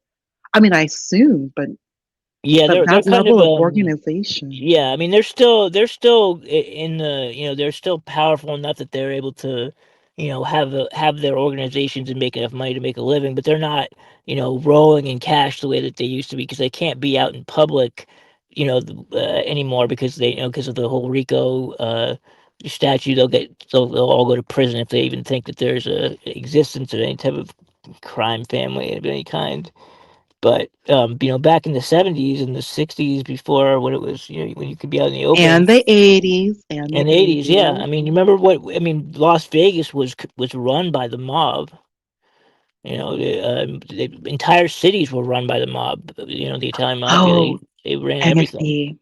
Speaking about the mob in Vegas, I don't know if you know, but several years, not several, maybe about 2, 3 years ago, there was a huge hacking, major breach at MGM. And I even remember like some of the guys, like the I guys don't I work with, remember. these are cybersecurity, yeah, cybersecurity engineers. They were having like a meeting with like 100 people, a CISO, and they're talking about the mob. Like Okay. the mob involved in a data breach? Like they're moving like that? I mean, I was that like, would make yes, Russian sense. hackers. Yeah, I mean that would make sense. Like that's the type of Yeah, MGM breach 2023. And so, yep, here we go. In September 2023, MGM Resorts suffered a major 10-day cyber attack by Scattered Spider and Alpha V, what is that? causing like these are like hacking. Think of like the mob. Well, now there's like a like cyber. Okay, so they're like an online like hacking group or whatever. Like they like Yeah, hack like the world. organized, and a lot of them are like hackers for hire. Yeah, yeah. They can destroy your whole like if you have a company or a system, they'll hold you hostage. They'll like take. I've heard of that ransomware shit before. That's what they do. And Yeah. Scattered Spider is known for literally being like mercenaries. So did they You when they pay us the hacked? money. Did they release it all to the public or did they blackmail them for it to A little bit give of back to both. them? A little bit Okay. of both. And Yeah. MGM suffered 100 million in damages, causing major disruption in operations across multiple Vegas properties. The breach initiated via social engineering. So usually it's so simple. All you need to do is just click social engineering. Like so we're like everywhere we work, we go through like practices and engineering about making sure suspicious emails because that's really what Yeah. they do. They can Yeah. just like it's really they'll engineer you like so they call it social engineering you Yeah. where an employee will be the one to bring it in and they won't even know. They'll be like a patsy. Yeah, I mean, And if it you was have if you have a secure like system like that, like I mean, I could see where that could be your worst nightmare. and that's look Um, what happened. Shut down yeah, slot machines. Imagine that. And yeah. I mean, they shut have down like the yeah. information they must Slot have in their machines. system must be Uh-huh. like that must be worth so much money to them. Like that's their entire business is right there. Well, let me tell you what happened. The breach, initiated via social engineering, shut down slot machines, room keys, and reservation systems while exposing customer data, including PII, private, Yeah, what's yeah, that? Private, I do this every day, PII, which is like our private data, like yeah, our social, yeah. like It's all that. medical. It's all that protected shit. Yeah, Exactly, exactly, and driver's licenses. yeah, It started on September 11th, on 9/11, 2023. The attack caused widespread chaos. Slot machines, ATMs were inoperable. Room keys stopped working. So everybody had to go manual and include like gender, your birth date, so PII, gender, birth date, driver's license number, and yeah. It's some like social and social security. personal identifiers. I think it's something like that, right? That's exactly what it is. Yeah. Correct. The loss was 100 million.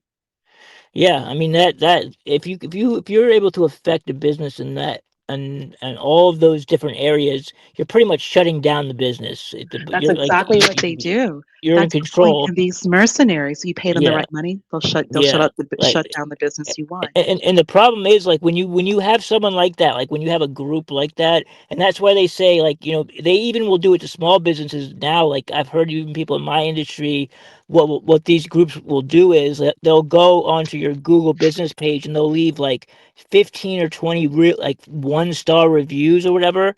And they'll be like, and then you'll be like, what the hell is this? I have all these fake bad reviews, and then they'll contact you and say, hey, I'm about to dump 50 more unless you pay me this much money. So what happens is if you pay them, they're just going to keep coming back for more and more money. Like and it will never end. Like so you can't pay them off. Like it's happened to people like all different industries, but it's something that people are doing because it's so valuable. Being able to damage someone's Google business, like their star rating is can destroy their whole business. You know, but I've heard like on Reddit there's like whole like communities about how to deal with these people. Um,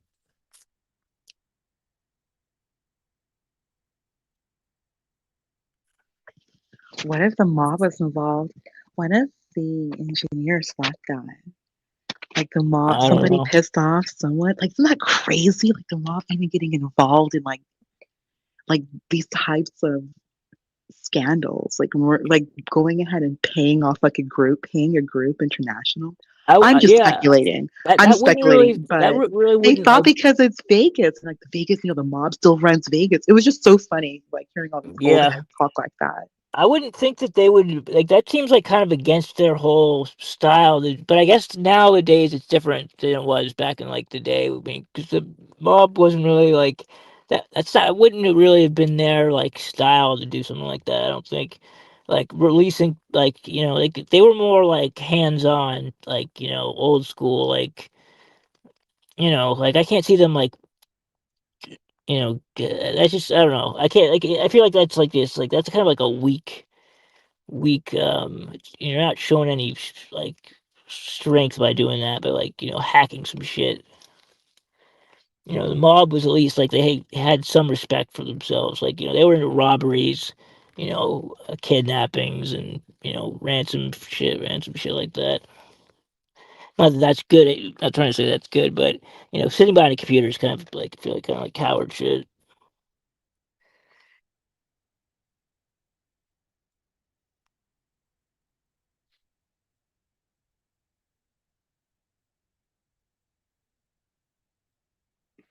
Unless they were looking to cause chaos and do something else.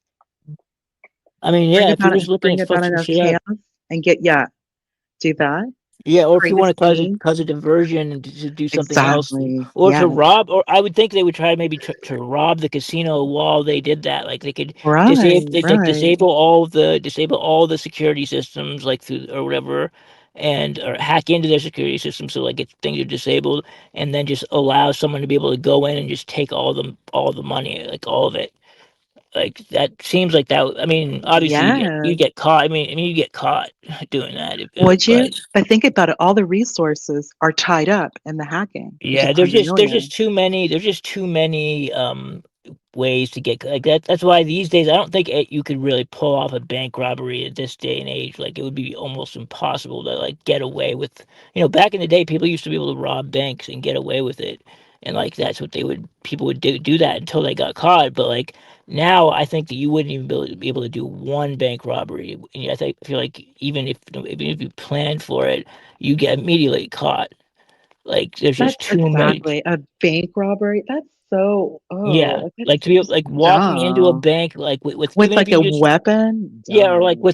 with a note, and you're saying like, "Don't say anything. I have a bomb" or whatever. I mean, that's what people would That's even like low level bank robbers would do that, and they wouldn't have a weapon, but that's what they would. If they were like short on cash and they were just kind of hurting, they would try to pull something like that off, and they used to sometimes like people to get away with it, but now. There's just too many variables of ways that you get caught. Like there's just no way that you'd make it out. Like it's just not possible. Like technology has come to a point where certain crimes are not even like it's these days. I think it'd be hard to even like even a professional like to try to get off with a homicide. It would be almost impossible to get away with it. Like to make it like to make them have no clue who did it. Just like a killing. Like there's so many ways that you could get caught. Like there's just like there's just too many different pieces. Like it used to be just like fingerprints, but now it's like you have DNA, all different types of DNA, hair follicles, cameras everywhere, everything. Like there's just like it would be impossible. You'd have to. It would have to. The only way you could pull something like that off would be an accident. Like you'd have to make it look like an accident. Really, you have to do a very, very good job. You'd have to make it look like it was a. You have to leave no evidence of that there was any issue between you and the person, and you'd have to like plan it down to like everything. You'd have to make sure it looked completely legitimate. Because even then, like they do an autopsy and they could find like the angle of entry of like a like you couldn't be like, oh, he got shot. This gun went off by accident. They can do blood spatter testing now. Like they say, oh, this person wasn't in it. They were in a defensive position when they got shot. So, I mean, shit is just too advanced now. And of course, cameras. As Yeah, you I mean, know, not to storage is so mention, cheap now. Storage is yeah, cheap. Storage is very, very cheap. We yeah, now have computation. yeah. Computation itself is better than ever. Plus, you add on storage. That's Yep. what I do. That's what I Yeah, no, do. I actually for my It's business real time right now. It is yeah, real time. I built four standalone cameras that are fully remote, so like I can put them outside or I can put them anywhere basically, and they'll last with on a single charge for 14 days, and they will record continuously, and I can view the footage from my phone or from anywhere with an internet connection. And like that's like a huge breakthrough because we couldn't even do that like 5 years ago. But being able to do that now in my industry, at least, um, not many people have the capabilities to do that. I just happen to know a guy in California who has been working on these unmanned cameras, like perfecting them for years and years. And I just happened to be a friend of his, so he gave me kind of like the formula how to build them, like how to make them. It's like you have to do it just right and have all the right pieces. But he helped me and he gave me the secret, and I was able to build these cameras, and they are a huge money. I mean, at least for my business, like they're one of my biggest, selling points is, people want these. Um, like, I mean, I use them all the time. Like, um, like I had a case where this woman was, I think I talked about it a little bit on here before. I just had a case where this stripper, it's a woman who's she's losing custody of her daughter because her boyfriend her daughter accused her boyfriend of molesting her. She was only an 8-year-old little girl, and so she was barred from seeing her boyfriend. Her boyfriend was this like ghetto dude from New Orleans, and so she was ordered not to see him. Like she couldn't have any contact with him, and she was claiming in court, I haven't seen him in 4 years or whatever, you know. But we knew she was lying. So my client, when they hired me, they were like, listen, we know that she's still seeing him, and we just need to prove that she still has a relationship with this guy. So we couldn't we were going to do surveillance at first, but we realized that it was too late for that. The woman was too savvy, and she just would realize, she noticed too easily. So I put up cameras. I built these cameras, and I put one up at right near the boyfriend's house, right near an apartment complex where he lives, and one at her apartment complex. And between those three cameras, we got them together like 15 or 16 different times in the course of like 2 weeks. Um, and that completely, like, that won the case. Like, she is gonna lose custody of her daughter now because because we exposed that she was still seeing that piece of shit. But it was all done through those remote cameras that I built and I installed, that and no one had any idea they were there. They looked Thank you just. for what you did. Thank you on behalf of Yeah, that I mean, child. yeah, I Thank mean, you. we do, I mean, there's a lot of cases that I've used them for, but that's just an example. Like, like the cameras, they look like, um, they look like a regular, like a green electrical box that you'd see on like a telephone pole that you wouldn't think anything of. And when I put them up, like, the case that they're in, they look just like a regular electrical box. So they have like stickers on it that say like, high voltage, like all this shit. When I install them, I bring a I bring a ladder and I dress like in full construction worker gear, so it looks like I'm just putting up like an electrical box. Like I put it up really high on the pole. Like I put it up like about 15 feet, and I'm in and out of there in about 15 minutes. No one has any idea.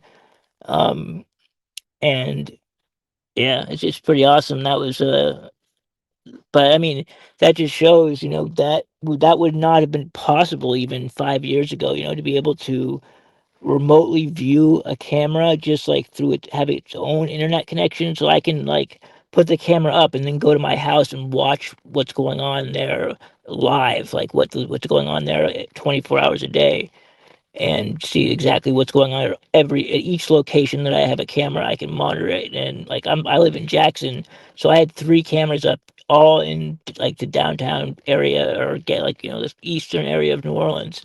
So I was able to monitor all of that, all from like where right from my house, like just by watching the camera feeds. um but when I started in this industry, that wasn't possible. Like, yeah, even the idea of that would have been like ridiculous. But now, with satellites and hot Wi-Fi hotspots and just like little things. People have come up with these crazy ideas. And that's why, you just can't get away with anything anymore, just because there's too much shit like that you wouldn't even think about, that you wouldn't even think that kind of thing exists. I mean, I'm sure that girl had no idea that she was going to get caught, with that dude, because she thought she was, smart, like that she was, I guess, like before they hired me, they hired another PI who I guess, the girl had burned, like, he'd been following her and she noticed. So like obviously it didn't work out. But she thought she was probably really smart, like, oh well, they can't follow me. But she didn't think that that's not the only way that we can catch you with him, So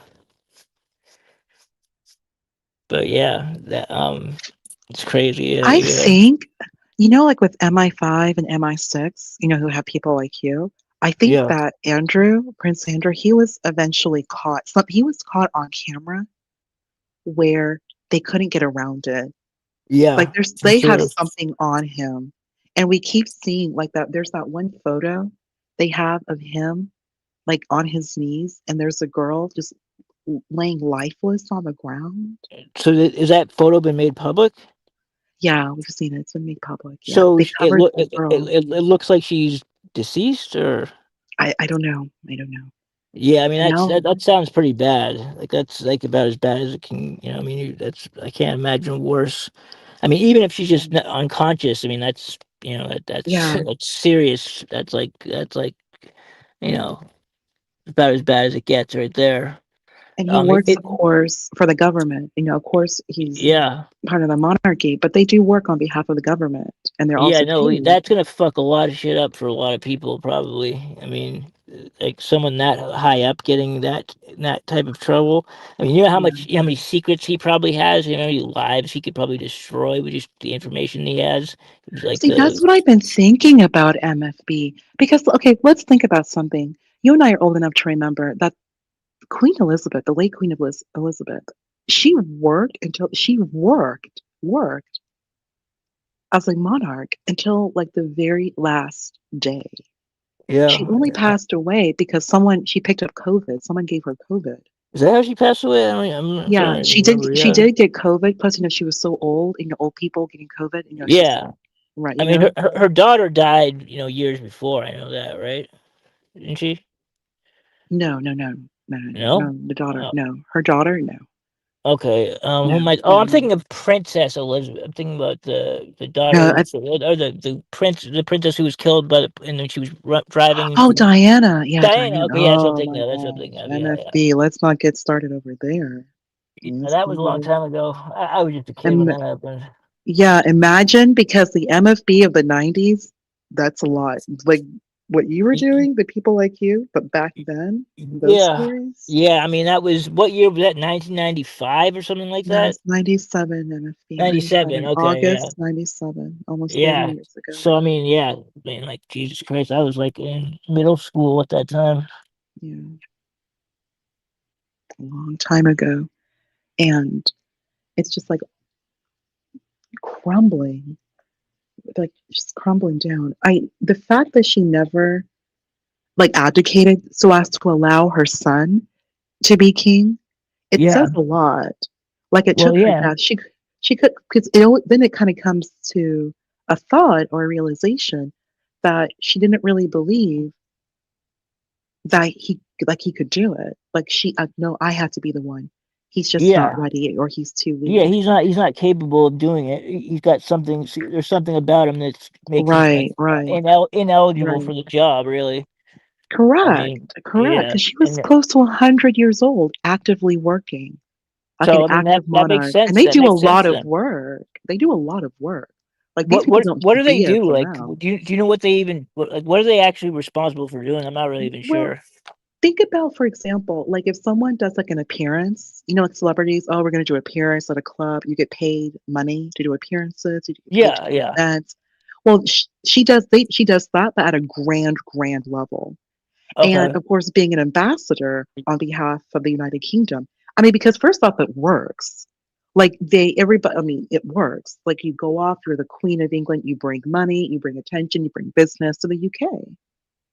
Right, I got you. And and she kept like now the British Empire, now the Commonwealth, Everybody's happy. She had a great, like the public adored her, the Commonwealth Yeah. adored her, keeping Yeah. everything Great. together. And the fact you go from like the empire to the British Commonwealth, no war. Like she's really kept peace for like what, a quarter of the world's population for almost like Yeah. 80 years. So she did her job pretty well, but she knew she couldn't stop. Like she had to continue being sovereign because the kids just couldn't do And it. she and Like she she and didn't she was working until she died. till the very end, still doing appearances, still Yeah. doing events, still being like an active monarch, doing events. Like these people, I mean, Yeah. she of course she's not getting paid directly. She's the Queen of England. She's the Queen of the United Kingdom and their territories and stuff. But she was working. I remember I was watching something and her whole hand was purple. Oh Like her man. whole hand, yeah, and she's old. And this was Yeah. after she had the Yeah. pandemic illness. And then she passed away. So Yeah. this woman never stopped working. I think she even like a week before she passed away, she was at an event. Like she was working, fully dressed in regalia, busy, busy, busy, busy girl working. And this old lady could never retire. There's no retirement for her. Yeah. Some people, they say some people can't retire or they'll pass away. Like some people Right, need to keep working. Like they say, like, oh, if I stop working out, that's when I'm going to pass away, because right, like they right. just that They I'll have lose no purpose. purpose. Yeah, They like lose I purpose. mean, there's certain people just they their life is like dependent on their work. You know. And hers was, and hers is. Yeah. It's just so fascinating because back in 97, ABC News, so ABC News, American television, they said that Charles, at that time, Charles, Prince of Wales, should step aside and let William become king. There was a poll, and then like the vast majority of everyone in this poll, which would have been Americans mostly, or almost 100%, said, and this was at the time of Diana's passing, that Charles should just step aside and let William be king. They're having these conversations right now, MFB, 30 years later, because of all this situation. They're saying that Charles and the late Queen like loaned Andrew like over 12 million to pay that young girl, Virginia Giuffre, who actually passed away, I think last March, because she sued. She sued one of the victims, those Epstein victims. She sued, and then she also passed away. She's also in a car crash, coincidentally. And they're saying like there's this big like I don't know what's the word, like there's this bit like not collusion, but not of course not scam, but people like working together to basically hide and obfuscate. And they're saying that Charles was involved as well. So they really are saying that the best way to clear of all this muck, this shame that has been brought upon the royal family, because they actually have like they have a picture of Andrew in the car being arrested. They're saying now, step aside and let William be king. Because he, of course, has nothing to do with any of this at all. Nothing. But that Andrew, Charles, there's too much going on with them. And then already, nobody likes Camilla like that. Camilla, that one. So just let William and his wife, just let him be king. Like he should just step aside. It's so interesting what's going on right now. Everything is like coming like this level of transparency.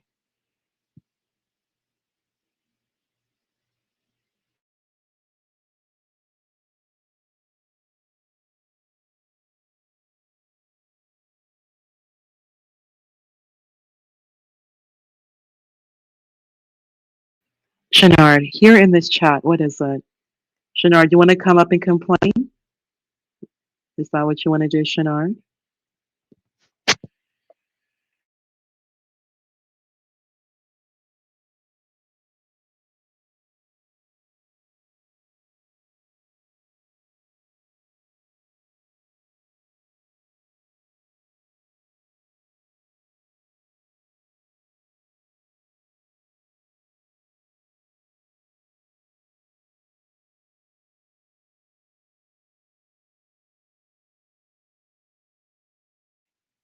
Everyone, I'll go ahead and wrap up.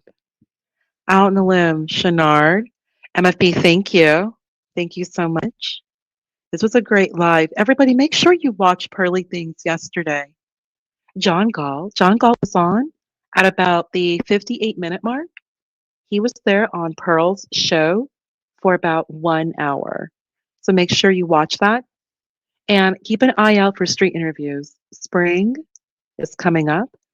No better time to enjoy spring than a John Galt, the urban landlord, street interview. And of course, I want to go ahead and say thank you and good night to everybody. Thank you for this live. As everybody's listening and exiting, please make sure to like, click, and subscribe.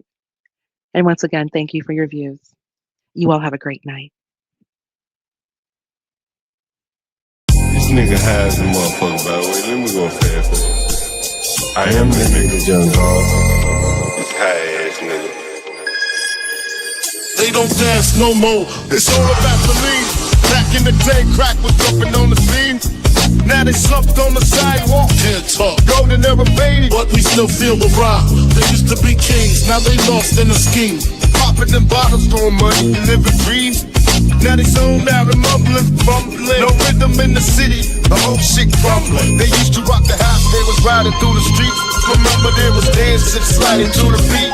Now it's poison in their veins, ain't no pulse on the street. Guess it's over now, they accepted defeat. Back in the day, the rock had a violent free. Different story now, they got no energy. The new drugs got them slow with the hit unload. Out close and they don't dance no more. Block used to be jumping, type shit they was on. Now it's lights out, guess the thrill is gone. I am the nigga, John Galt. I bring it to you rough, rugged, and raw, nigga. They don't dance no more, it's all about the codeine. Back in the day, they was rocking on the scene. Even dancing in the rain, now they nodding off. Shit just don't hit the same. I am that nigga, John Galt.